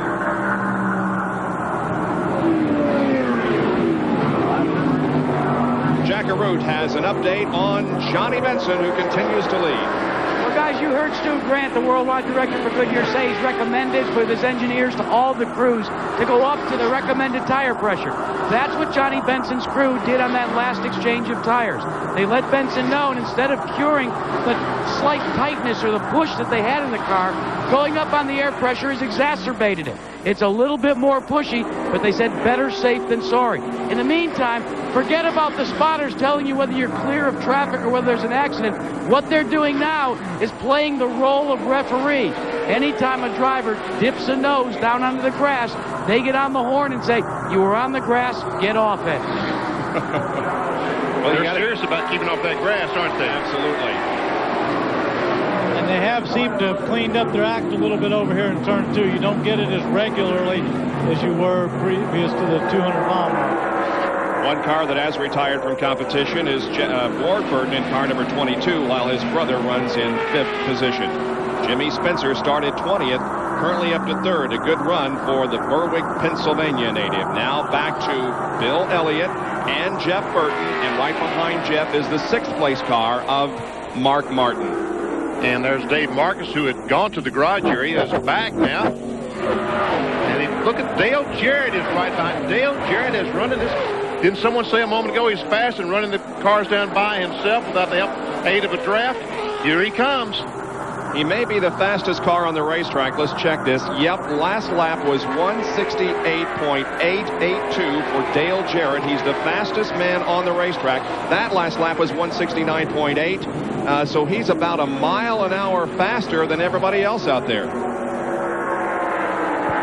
And he's closing in quickly on Bill Elliott. And this is the same car that he smacked the wall with trying to qualify. There we see a battle for the position between Jeff Burton and Mark Martin. You see Jeff make a hand gesture out the side of the car, and Mark Martin goes to the inside and picks up 5th place. That was telling Mark to go ahead. I know that you're there. When you get to the corner, go on in the corner. I will not block you. There we see Dale Jarrett take the spot away from Bill Elliott. Once again, that is the same car that he smacked the wall with. The crew, Todd Parrott and the crew repaired it, and it looks like they've done a good job. Dale Jarrett has been very consistent the last few races. Of course, he led the point standings in the early part of the year after his 2nd win of the Daytona 500. But his recent performances have put him within 59 points of the lead in the NASCAR Winston Cup point standings. 5 consecutive top 5 finishes. Where will he finish next week when NASCAR heads to Watkins Glen International for the running of the Bud at the Glen? That's next Sunday afternoon at 1 o'clock Eastern Time on ESPN. We'll both be there. Yep. That's, of course, NASCAR's visit to its 2nd road course of the year. They run at Sears Point in Sonoma, California, and at Watkins Glen International. 4th, 5th, 6th, and 7th. Let's drop back a little bit and see what's going on behind. Here comes Terry Labonte to the inside of Lake Speed. Lake still in the top 10, having a great run, but he loses a position here to Terry Labonte. Labonte goes to 8th. Lake Speed back to 9th. Is having a great run. We saw Gary Bradbury just a moment ago. He's a lap down. And for you Dale Earnhardt fans, Dale, of course, is not in the car. Mike Skinner is. Skinner is running in 26th spot. Terry Labonte, 2nd in points, just 9 behind Jeff Gordon. Here is Dr. Jerry Punch. Well, Mark Martin can't talk to his teammate, Jeff Burton, but he knows that his car owner, Jack Roush, can. So what Mark did a moment ago, he radioed Jack Roush and, hey, tell this guy behind me, the 99, to tuck in behind me and stay with me, and we'll run him down. So he's got to help me. If he helps me, it'll help us both. Little teamwork going on here. Yes. That is the wave of the future. Seems to be the wave of the future in Winston Cup racing. 2- and 3-car teams. But, Benny, the guy that's catching them both is Dale Jarrett. I keep saying he's handling awful good. He looks so good through here. He just looks like he's on rail. And I'm not so sure. We've had this temperature go down at least 5, if not 10 degrees over here. Cloud cover, and I think the track's going to get faster as it cools down. Every afternoon about this time in the last 4 days, the clouds have moved in, and that's the situation we have today. Here comes a very battered and beat up car of Jeff Gordon. They have the repairs made that will allow him to go onto the racetrack and make some more laps so that he can move up perhaps a couple of positions in the standings and some points. Jackaroo. And Bob, this shows you how up to speed NASCAR is.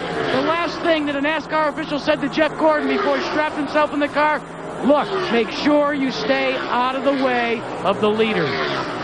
Obviously, he will not be up to speed, and his goal and his purpose right now is just to complete some laps and maybe move up a couple of positions in the point standings. There's the leader of the race, Johnny Benson. And we will be back to the 3rd annual Brickyard 400 from the Indianapolis Motor Speedway after this message and a word from our ABC station. You're watching ABC's Wide World of Sports. Budweiser, the king of beers, is proud to bring you aerial coverage of today's Brickyard 400 live from the Indianapolis Motor Speedway. Hovering high above the 2.5-mile oval, watching Johnny Benson in the lead, and Dale Jarrett maintain his 5th position, and Jeff Burton 6th. Dale Jarrett is telling his crew it's pretty hot.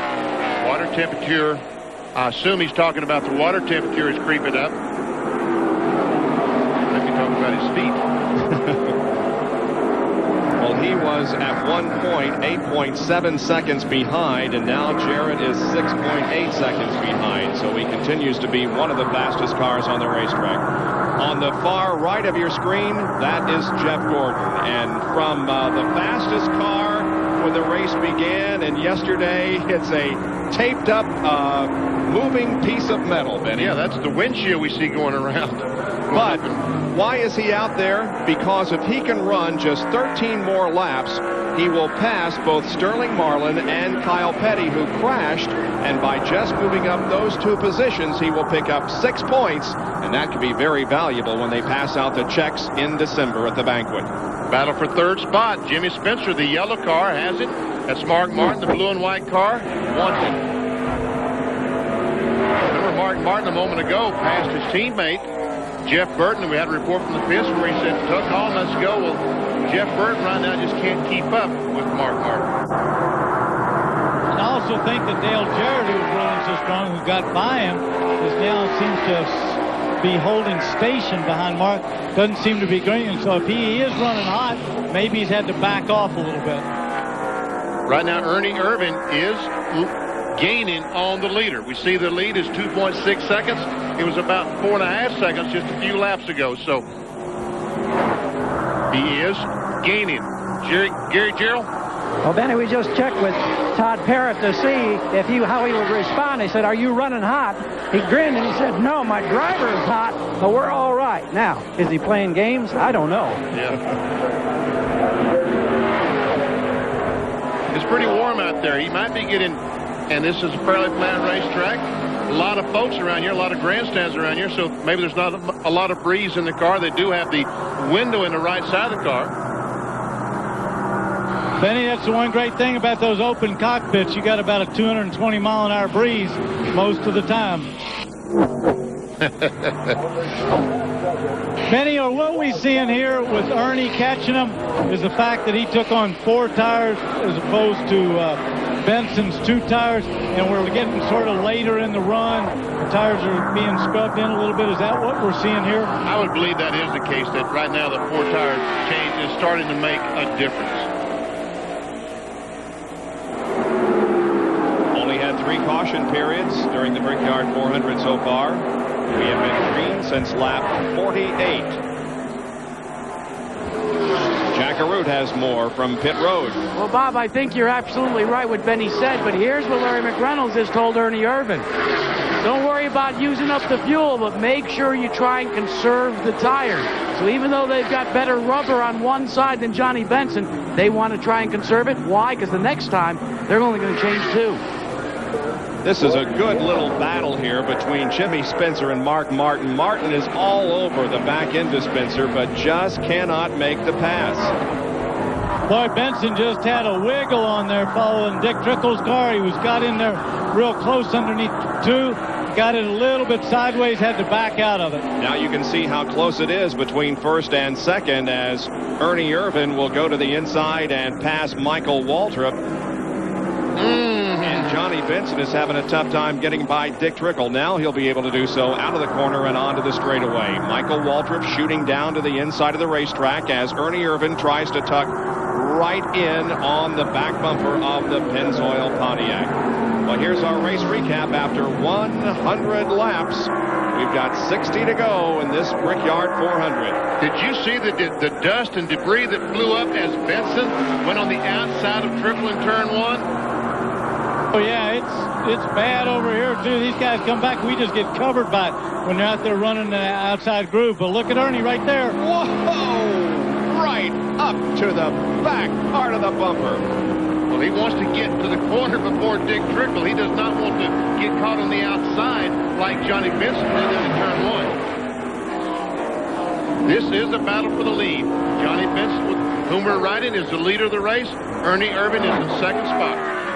Johnny Benson has been the top finishing rookie in 17 of 18 races this season. The only one that break that was Randy McDonald in the first race of the year at Pocono. But Benson, without question, wins the Rookie of the Year honors. Question right now is, can he pull off the first and certainly one of the biggest victories that he will ever have in his career? That would be an upset, wouldn't you think? If Johnny Benson pulls off the Brickyard 400, that will be called an upset. That would definitely be called an upset. Not so much Ernie Irvin, because he ran so well here in the first race and challenged Jeff Gordon right up until the closing laps when the tire let go. He was not in the race last last year, recuperating from the injury suffered at Michigan.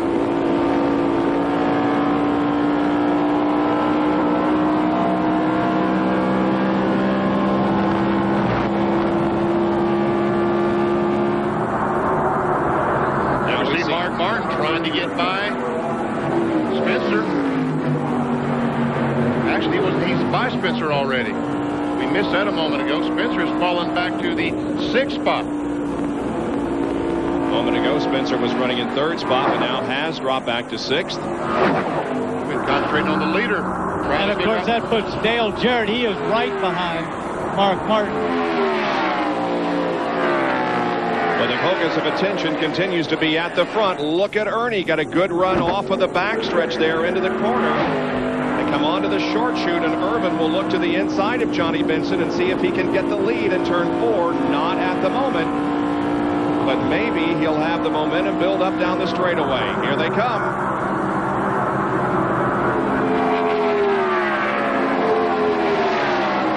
Benson is having the run of his life. He's been able to handle traffic, and he's been able to handle all of this pressure mounted by the veterans of this league. Oh, Ernie's got a good run this time and takes the lead. So Ernie Irvin goes back into the lead. Got a good view of that, didn't you, Danny? I got a great view of it. You know, one thing that I like is Benson's smart. Now, Ernie's done 2 moves, one going into 2 and one going into 4, just like that. And Benson just kind of gives him the road and tucks back in there so he doesn't lose much ground. The lead changed on the 108th lap.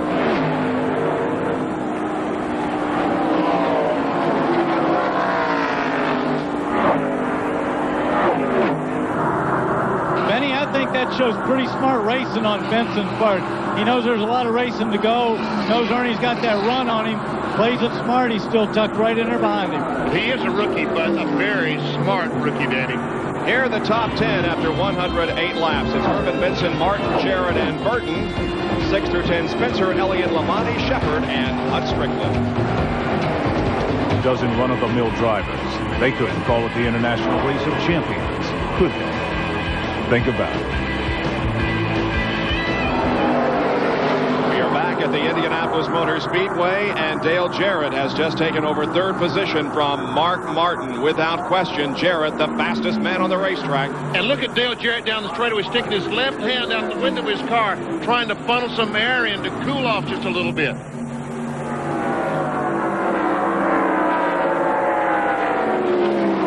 Here's how the pass occurred.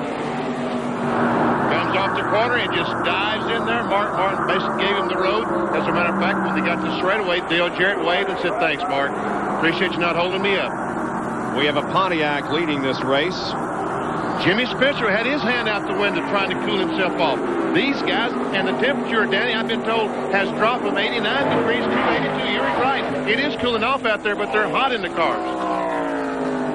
Benny, does that also, without any yellows or anything, when they run lap after lap, does that just build up in the car more? Yes, it does. It gets hotter and hotter and hotter. Air temperature 82, track temperature 112. Gary Gerald has more on Dale Jarrett's run. I tell you, Bobby, it seems to me that this race is falling exactly into the game plan for Dale Jarrett, Todd Parrott, and this crew, because I talked to him just before he got in the car this morning at the start of the race.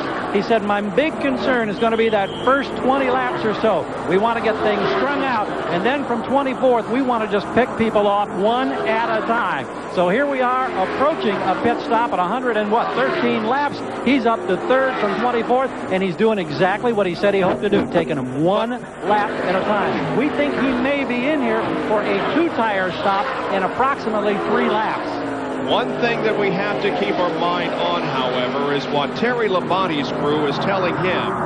They think, Labonte, of course, a Chevrolet driver, that the Fords are going to run out of gas with 5 or 6 laps to go. Well, in other words, they've got to stop for a splash of gas with 5 or 6 laps to go. Gary Dehart and Terry Labonte are planning on making this race on one more stop. Now, Benny, how much time do they lose going into a pit on this with that 55-mile-an-hour speed limit? That's the problem, about 3/4 of a lap. And right now, Terry Labonte is only 20 seconds behind the leader. 20 very smart strategy. I'm sorry, Bob. That's right. I was going to say 23 cars on the lead lap here with 113 laps completed. Jack Arute once again. Well, Bob, Ernie Irvan has a little bit of a concern. Not the driver, but Joey Knuckles, who changes the front tires. It seems on that last stop, he thinks he cross-threaded one of the lug nuts. Now, that's going to make it difficult getting off, but if they do get it off, it could strip that lug as well. So there's a lot of furrowed brows here as they get ready to pit in about 3 laps. This will be a critical pit stop for a lot of drivers. There will be undoubtedly one after this, however.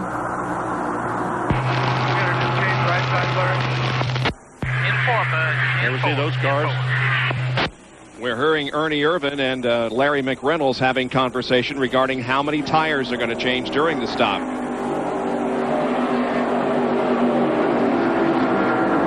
Pit stops are taking place. Bill Elliott's on pit road. Lake Speed is on pit road.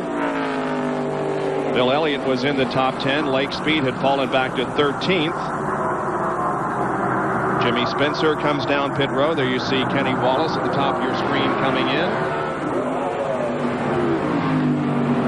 But the leader of the race, Ernie Irvan, continues on. And there we see Elliott leaving pit road as Irvan goes flashing by.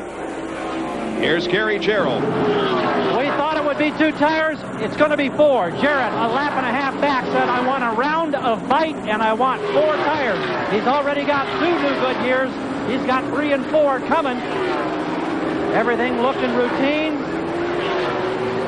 We got it rolling in 20.5 seconds. Excellent stop.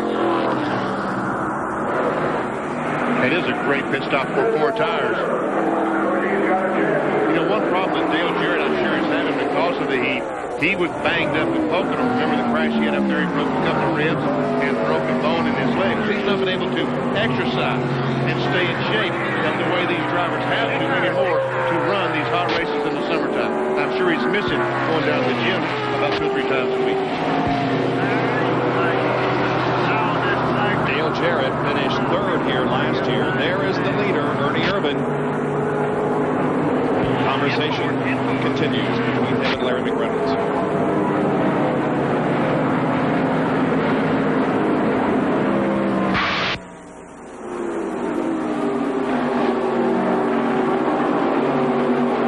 Coming in this time.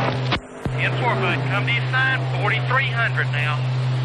Come to your sign. Listen to my voice, Cecil. Guys, just concentrate. Don't let them tires roll across pit road. Be focused.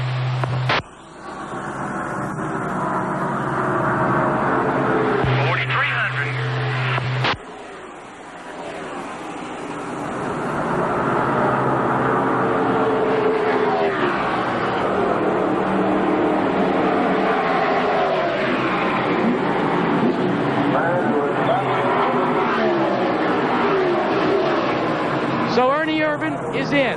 Joey Knuckles has gotten the right front. That was his questionable tire off. Doesn't seem to be a problem there. Let it go, let it go, let it go, let it go, let it go. You're back racing now, Ernie. 4,300, 4,300. Remember, you got 2 right side cold tires. There you go. You heard Larry McReynolds trying to take his driver back out onto the racetrack. 4,300 representing the RPM that car should be at. None above that, because that would represent possibly a violation of the speed limit. Exactly. Rusty Wallace is in, giving up his 8th position as we watch Ernie Irvan get back up to speed on the warm-up lane, joining the racetrack at the backstretch. And they waited to put fuel in.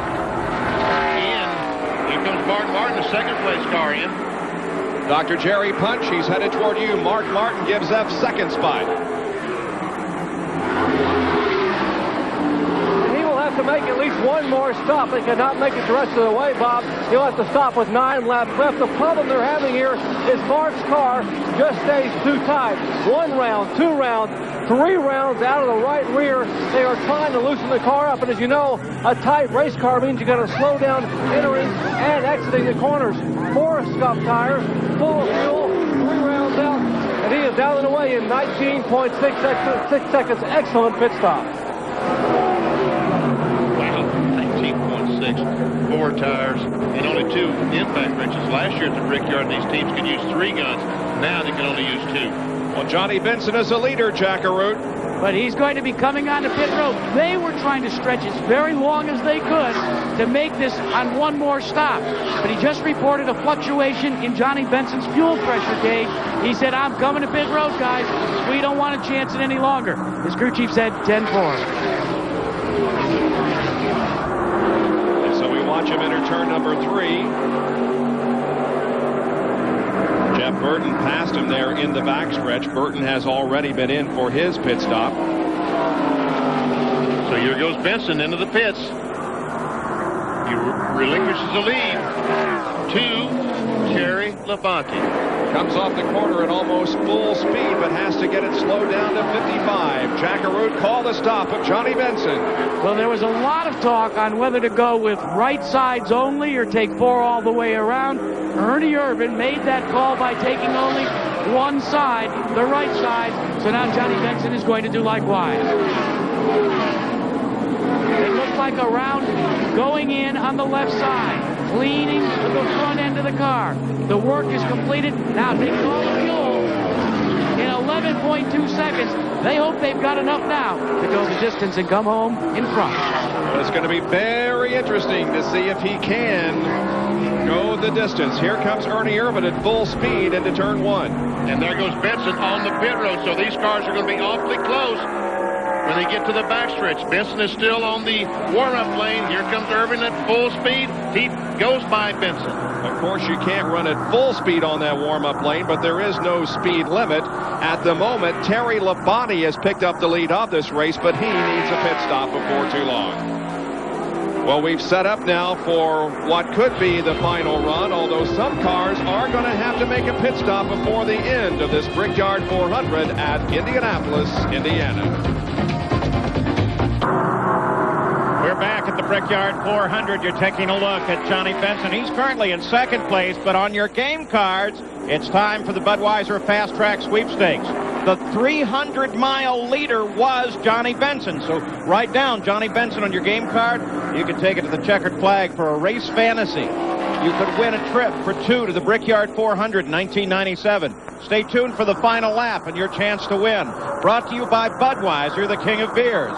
Well, Johnny Benson, of course, after that mark, dropped back into second place behind Ernie Irvin. And the yellows just flashed on. And the report is that we have debris on the track. So it will slow the race and bring Benson right up behind Ernie Irvin. There's your 120-lap race recap. Johnny Benson has been a power in this race and, of course, now sits in second place. Now we'll see all the cars coming back in, and they'll put gasoline in, they'll put 4 tires on, and they'll be good to go to the end. We no longer have the scenario of some being able to make it and some not, because this yellow flag assures everyone will be able to have enough fuel to go the distance. And there we see the debris that we're talking about. Looks like a tire. Oh, looks like a big chunk of tire.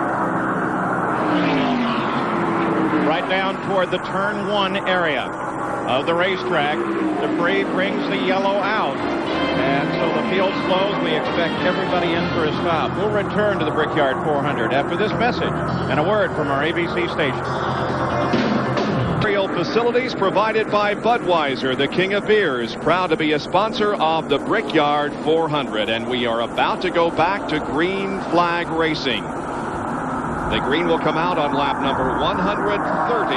We will have 30 laps to go. Terry Labonte, who did not make a pit stop, is the leader of the race. Ricky Rudd is running second. Ricky Rudd also did not pit on this caution flag. He had just pitted and put his gas in the car, and he is trying to get by Labonte. So some drivers that we have not seen run up front have played some very smart strategy regarding pit stops. Now the question is, can they stay at the front, or can the drivers that we have seen running up at the top, including Mark Martin and Ernie Irvin and Johnny Benson, make a charge? And Dale Jarrett.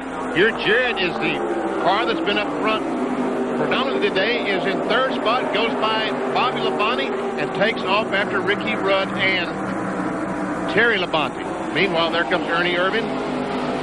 He is now the 4th place car. We are set up for a terrific finish here at the Brickyard 400. number 130 has been completed.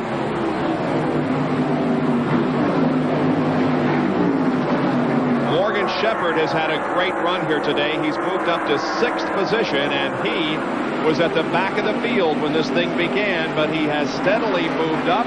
He entered the top 10 a while ago and now is up to 6th place. Good run from Morgan Shepherd. He told me his car has been practicing and running great. When he goes to qualify, for some reason, it will not run. Hence, he started 38. He finished 10th in the first race. He finished 10th last year. So if he keeps up this pace, he'll have his best finish ever at the Brickyard 400. And he's closing in, it appears, on Mark Martin, Looks who is that running way. 5th. Yeah. Here comes the line down the long main straightaway. Dale Jarrett has been able to get by Ricky Rudd, is now in 2nd place. That's the blue car, Rudd the orange car. Terry Labonte is the first car and the leader. Dale Jarrett has won twice this year. Here is Ernie Irvin. Danny, these guys are going for it now, aren't they? I'm telling you, over here, it's getting a lot dirtier, too. They're running through here. The dicing that's going on is fantastic. Irvin looking to the inside of Rudd there in the 3rd corner. And here he comes. He makes the pass. Ernie Irvin up to 3rd now. When a car makes a complete pass, the spotter will tell the driver clear, indicating that he can move up into the racing line. Here comes Mark Martin now. He's passing the lap car of Dick Trickle. Morgan Shepherd, however, is right there with him.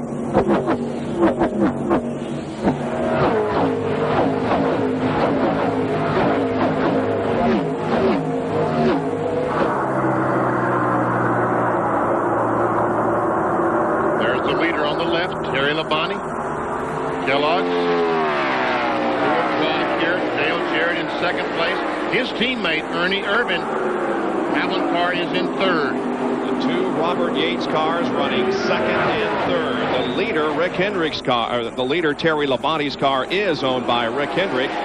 Jeff Gordon, the other member of this team, or another member of the team, is 37th, and Ken Schrader is 19th.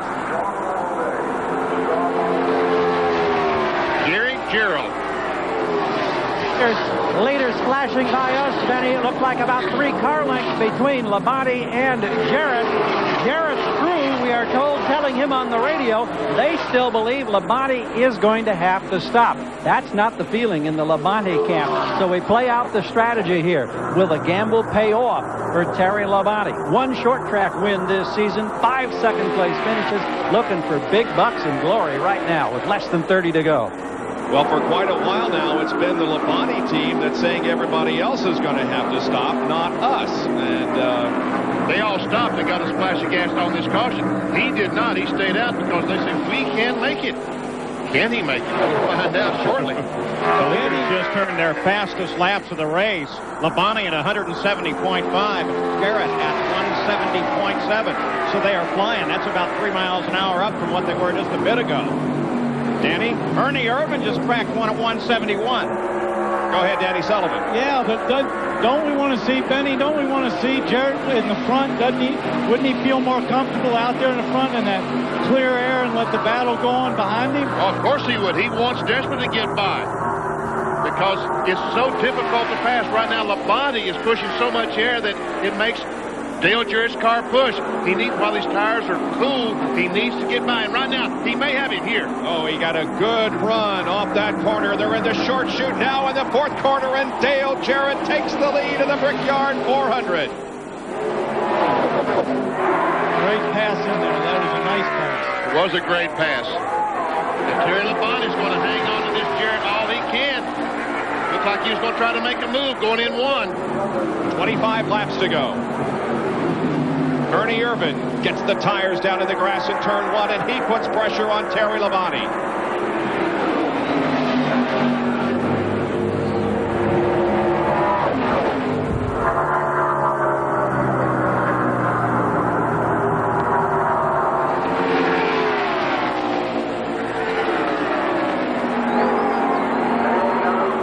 We'll listen for any transmission, radio transmission between Ernie Irvin and Larry McReynolds.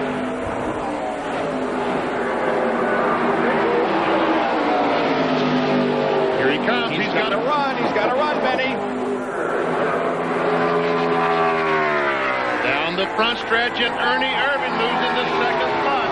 And it becomes a battle of the Robert Yates cars. Dale Jarrett, the leader, and Ernie Irvin running second. Just 3 weeks ago, Loudon, New Hampshire, it was Ernie Irvin in front and Dale Jarrett finishing second.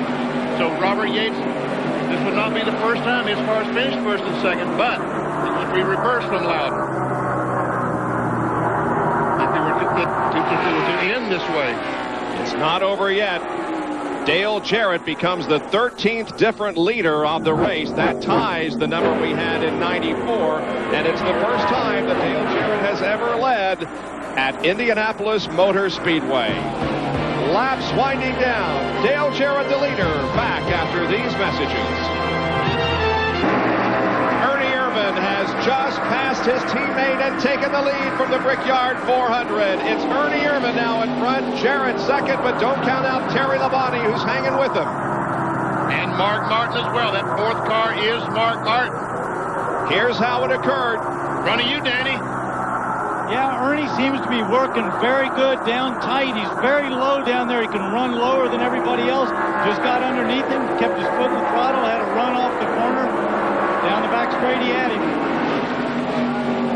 A remarkable comeback by Ernie Irvin, and he capped it off by winning at Loudon, New Hampshire a few weeks ago, but certainly this would be an even more important victory for him should he drive to victory lane here in the next few laps. And victory lane is being prepared in front of the master control tower here at the Indianapolis Motor Speedway. 140 laps are about to be completed, 20 to go. Ernie Irvin begins to pull away a little bit from Dale Jarrett. Yes, he's already put 3 or 4 car lengths. 20 to go. Terry Vick needs some help out of them spotters all we can. So often, Benny, in Formula One racing especially, you'll hear about team orders as one driver is told to let his teammate go by. There are no team orders in this kind of racing. I wouldn't think so. I would think the team orders don't wreck. I mean, don't price each other trying to get by, but I don't think that Robert Yates really is concerned about which car wins. Dale Jarrett certainly is closer to a possible Winston Cup championship, being 4th in the points and only 59 behind. And Ernie Irvin is is in the top 10. He is 443 points behind the leader. Benny, a question to you. I was noticing his car seems to be what we call in open wheel racing very neutral, almost to the point of being a little bit where it wants to be loose. Is that going to play a factor later on? Will it go more that direction, or what will happen? Normally they do. Normally they do get a little bit looser as the time goes on, but there's just 19 laps to go. Maybe. Now, can he get by Ricky Craven? Yes, he can. Now, if Craven stays up. It also allowed Dale Jarrett to close up a little bit, passing that car. But yet the cars have a tendency to get looser and looser as the run goes on. Here comes Terry Labonte moving to the inside of Ricky Craven, and Craven pulled to the inside to allow Mark Martin to go ahead.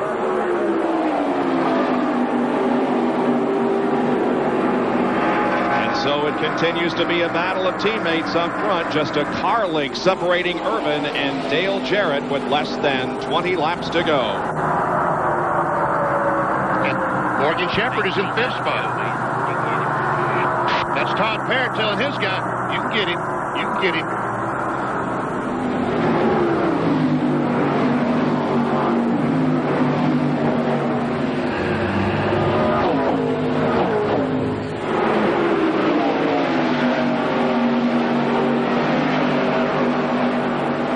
Sunday, August 18th, the Indy Racing League kicks off their 96-97 season. Indy 500 winner Buddy Lazier and the drivers of the IRL head to New Hampshire for the True Value 200, Sunday, August 18th. And Ernie Irvin is the leader of the race.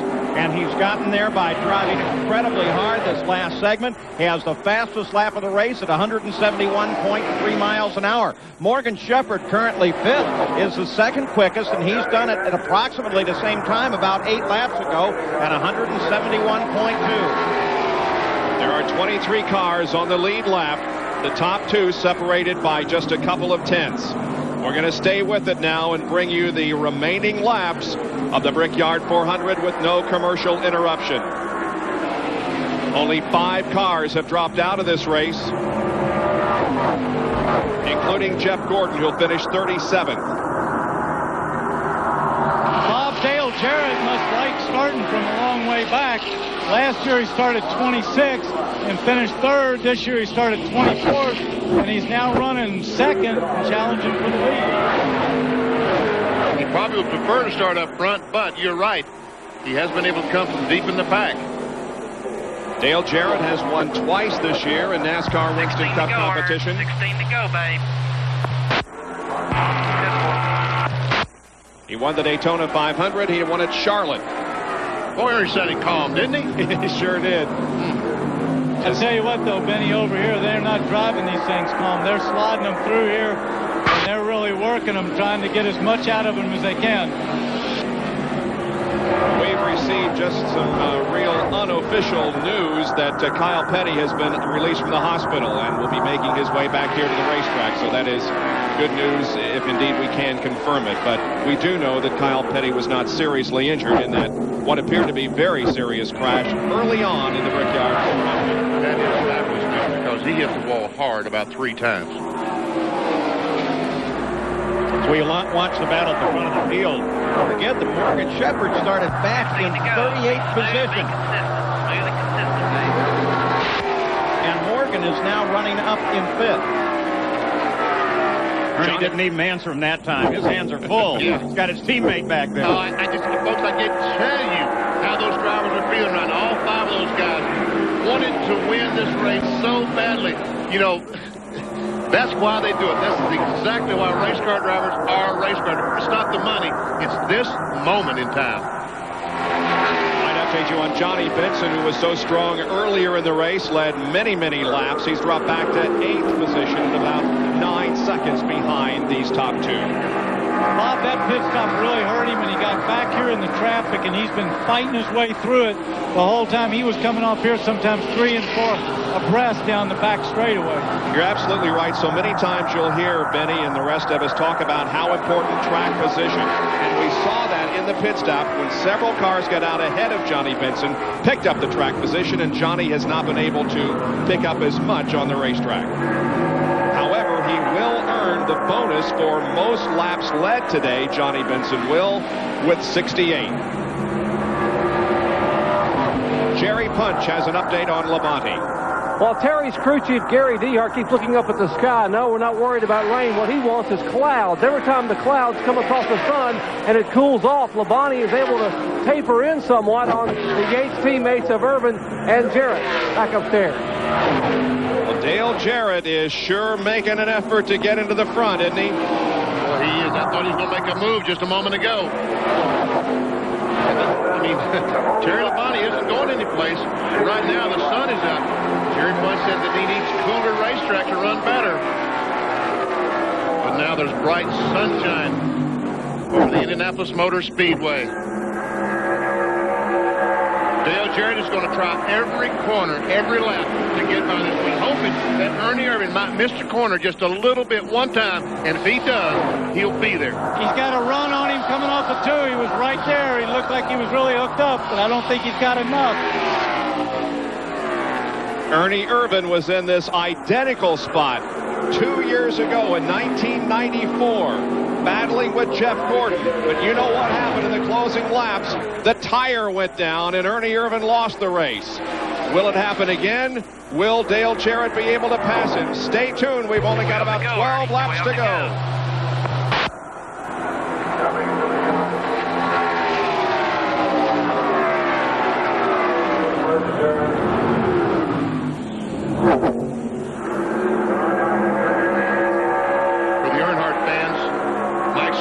Picked up a push since we've gone back to racing on the green flag. He's lost a couple of spots. He's now back in 16th. Skinner in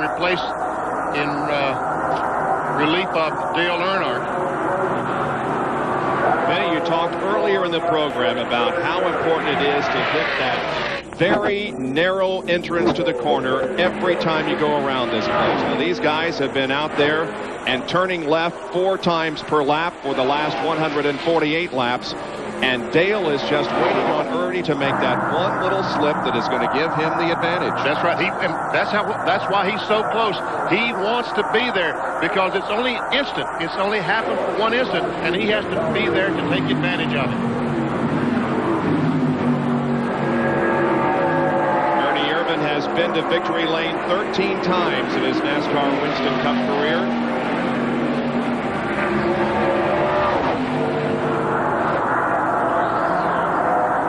Look at that. Oh, man. I bet Robert Yates can't even watch. He's hiding under a toolbox somewhere back there. There we see Morgan Shepherd has caught Mark Martin battling for fourth spot. Meanwhile, back up front. The pursuit continues. Dale Jarrett locked on the back bumper. In to go. The only way he can get you is if he gets under you. Be smart. Be smooth. Good advice there from Larry McReynolds, saying the only way he can pass you is to allow him to get under you, and Dale is trying to do that very thing. He is trying. Look at that. Did Ernie get a little sideways coming off that corner, Danny? He sure looked like a little bit. He was moving the car, but I couldn't tell whether it was actually sideways or just trying to look in his mirrors and block Dale. Something happened to get Dale Jarrett off the throttle because we see he lost a car link to Ernie Irvan in that short chute. But he closes up once again as he is in the north short chute now. I tell you what, Terry Labonte is not going away. He's hanging back there about a second behind these two cars. He's about a second behind. Time to go, spotters. That 29 car's up there. We don't need him nowhere near us. That's telling you, hey, go tell the 29 spotter. Tell them that we're coming. Get out of the way. Give us the racetrack. The 29 car, of course, is Greg Sachs. 9 laps to go. Benny, when they give them or ask for that, are they pretty good about it? Will they tell the 29 car to move? Yes. Yes, they normally, the spotter for the 29 car will say, look, we've got the leaders coming, so be sure and don't get in the way. There we see Robert Yates. He's biting the lip. Watching his two drivers run first and second. That was Larry McReynolds right behind him. Richie for the 28 car. Hey, as nervous as he's got to be, it's got to be a great feeling, though, having your cars run 1-2 like this in the Brickyard 400. Ain't to go. Just be smooth. Almost every lap, the word is be smooth.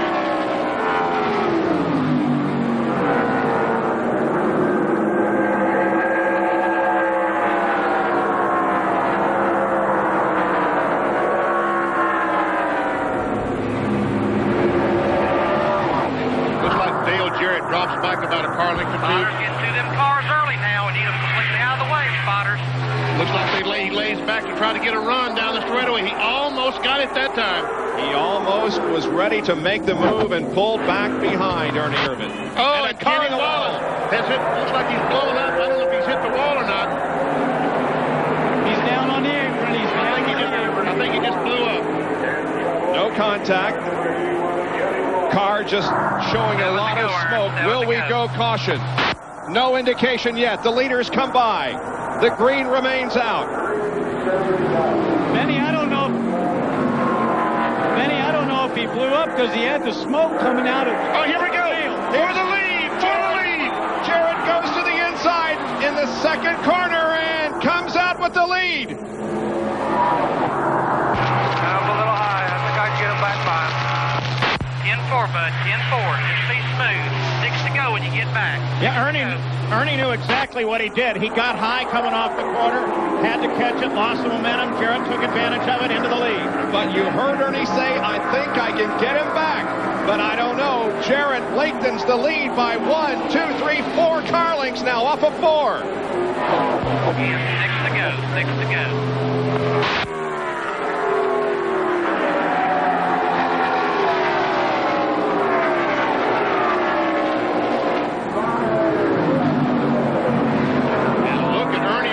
In on the back of Dale Jarrett.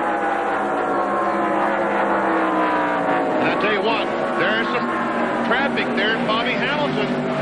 That didn't slow Dale Jarrett down any. Turn 1 must be coming apart a little bit. Hamilton dropping down to the inside of the backstretch. Now there's Greg Sachs, who will do likewise, not impeding the progress of either Jarrett or Irvin. Jarrett is closed back in. Irvin is closed back in.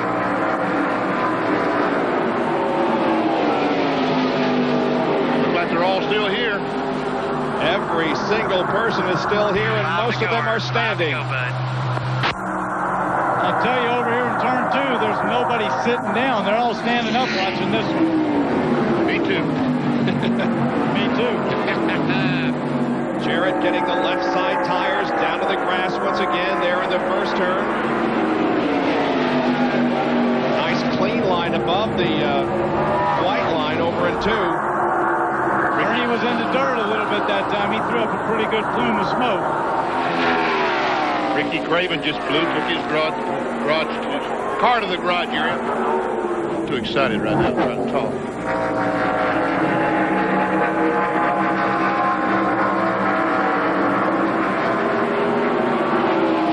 He's running out of laps.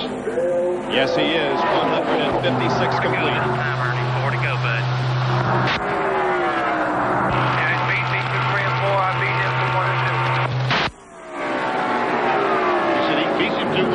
He beats him through 3 and 4. And these corners look identical. It just goes to show you that they are, in fact, different. Jarrett way up against the wall there in the short chute down the south end. We used all the track that time. Sure did. And coming off the corner. Now dropping down into the middle of the backstretch.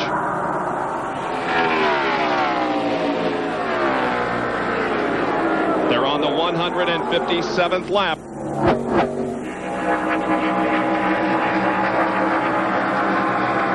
Jarrett can't rush the wall. He can't make any slip. If he does, he will be passed. 3 to go, bud. 3 to go.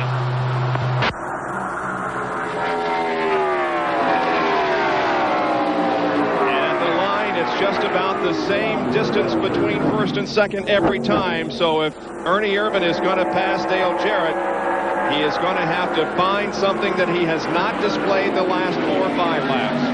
There's Brett Bodine directly in front of them. Now, if they can get by him on the straightaway and not impede the progress, they should be okay. He's moving over. Jarrett moves over to get a little draft off of him. And Brett Bodine backs off, lets both cars have the corner. Brett Bodine running in 23rd position is the last car on the lead lap. Guys, they're over here when they come through turn 2. They're driving these things for everything they're worth. I mean, they're sliding inside out in the dirt. It is fantastic. The crowd on its feet. In 2 more laps, they'll know who wins the Brickyard 400. Everyone standing, cheering for his favorite driver. Oh, Jarrett way up by the wall there in the short chute. He's using it all, isn't he, Danny? He is using all, and I think his line's getting better. He's taking a later entry. I think that's a better way to go. We got a little crash. Robert Presley has crashed at the north end of the racetrack at the entrance to pit road. And the caution comes out. We're going to end this event under caution, it would appear. This will be the race to the flag relay, determining the winner. Dale Jarrett is coming through corner number 3. Here he comes. Corner 4, the caution flag waves, but there's just 1 more lap to go, and Dale Jarrett is going to win it. Dale Jarrett has won the Brickyard 400. Although we've got 1 more lap to go. Ernie apologizes to Drew, said he'll let you down. There's the pace car. Sorry, Bob.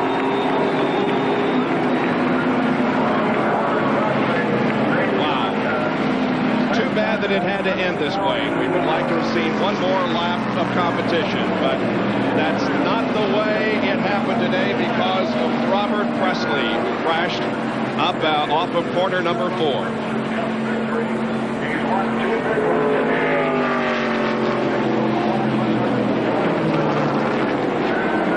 Larry McReynolds, the crew chief on the 28 car, is running up toward the Dale Jarrett pit as the pace car has picked up the field.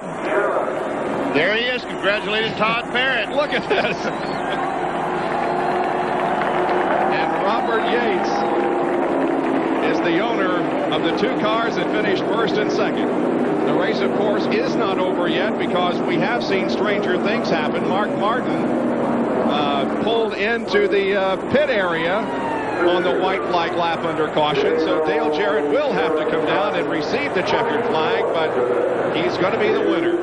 So did Cale Yarborough at Daytona. Remember when he and Richard Petty raced back to the line with the caution flag, and Richard won the race? Well, Cale quit, but there was another lap to go.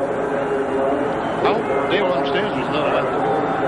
Pace car leads them off the fourth corner as the track crew is there at the Robert Presley car that crashed off of corner number 4. And very slowly, as the Camaro pace car leads them down, the checkered flag is waving, and now it is official.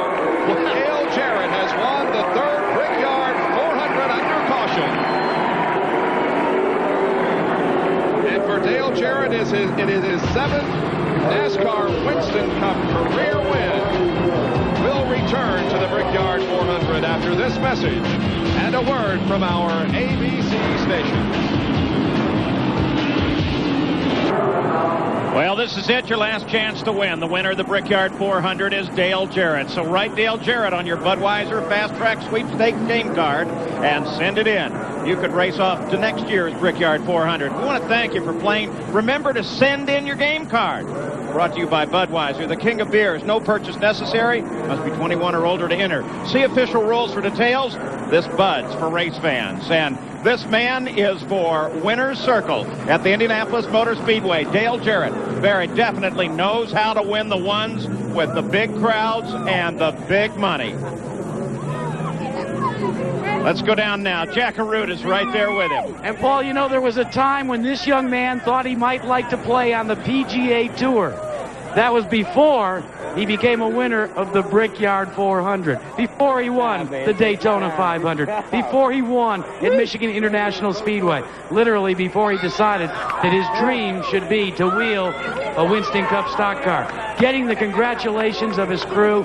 It was hot inside this car, and it's the first time in Brickyard 400 history that a Ford has found its way to victory lane. Pretty soon he's going to be getting out of the car to over 300,000 people's applause. And he is going to do the tap dance on the roof. DJ, you know, he said this was his dream, to win at the Indianapolis Motor Speedway in the Brickyard 400. Dale, getting the congratulations here. No question, a great victory, but tell us about the pass. Well, the car was great all day long. I was a little bit tight, and I saw Ernie was getting tighter too. I knew that was going to be a place I could make my move.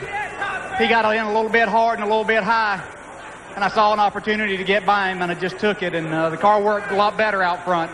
Well, what a feeling. This is just fantastic. You know, we were saying it was always your dream, as we look at the video of that pass, it was always your dream to win here at Indianapolis. Now that you fulfilled your dream, the high, coming here and going so well, then crashing during qualifying and still making in the top 25, now making the victory lane. Describe the emotions. Not sure I can right now. You've always watched races at Indy, and now to have the opportunity to be right here in victory lane, such a tremendous feeling. This is just such a great place. I want to thank God for a safe race here, for giving me the abilities that he has, and for saving a lot of people out there, including myself. So thank you. Thank my dad. How about your dad? You know, he gets so emotional about these things. What do you think he's thinking right now? That I won't be calling to borrow any money for a while, maybe? I'm sure he's just elated. You know, what a year to win the Daytona 500, the Coca-Cola 600, and the Brickyard 400. And hey, now you get to go Labor Day, and you got a shot at $1 million. Can't wait. That's the next thing on the agenda, is to win that $1 million and then win the Winston Cup Championship. Well, there's a special presentation right now by the president of the Indianapolis Motor Speedway. Tony George is going to present you with the PPG trophy. And that is so very important as far as your dream is concerned. The Well, actually, you aren't going to believe this, guys. The brick is being handed around like the Stanley Cup to the crew. But here you go, Tony, for the presentation. Dale, congratulations to you and everyone at Yates. And it's an exciting day for Ford. And I didn't think we'd ever get the trophy over here, but it's well-deserved. Thank you. Thank you very much. What a terrific day. This is just fantastic. Come in here, Kelly. His wife, Kelly, coming in. Now, there's the kiss. Now, we're going to give you a shot of your dad. We've got a shot of your dad. You want to say anything to him? Just wave to him right in there. Hi, Dad. Thanks for everything. And got to say hi to my kids, Natalie and Carson, Zachary, Jason. We'll be back home to celebrate pretty soon. Horace Eisenhower, John Irvin, thanks for helping me get here. Thanks, guys. Hey, let's go back to the tower. And Ned Jarrett, his dad, sitting up in the radio network booth for the Indianapolis Motor Speedway Radio Network. Coming up next, 12 identical Firebirds make history. They run under the lights at Charlotte. The International Race of Champions next here on ABC, but we've got a lot more from Indy. Cap here with Dale Jarrett taking the win. Led 11 of the 160, but you only have to lead that final one. In this case, all you had to do was make to the white and yellow flag, and you were the winner. But what a great battle it was between Ernie Irvin and Dale Jarrett at the end of the race as we take a look at the recap of the race leaders. Good news here today is despite what looked to be a very serious accident, Kyle Petty is apparently okay. He's been released from the hospital. It's unofficial. We understand he's already on his way back to the track. And Robert Pesley, well, he has an interesting honor. He caused the first yellow and the last yellow, the one that ended the race and made the race for Dale Jarrett. Ernie Irvin, still, you have to consider what a terrific job he did in the run here today. We want to thank you all from the Indianapolis Motor Speedway. Don't forget the International Race of Champions is coming up next, and that's a historic race and one that you will not want to miss. So 39-year-old Dale Jarrett from Hickory, North Carolina has won the third Brickyard 400. He's in winner's circle, and right now he is living his dream. I dream about winning at Indianapolis, winning the Brickyard 400. That's what I want on my resume. That, you know, I've won 2 Daytona 500. That's great, but the history of this place is just more than we can really comprehend. And for me to say that I've won the Brickyard 400 is what I dream about right now, and hopefully that's going to happen.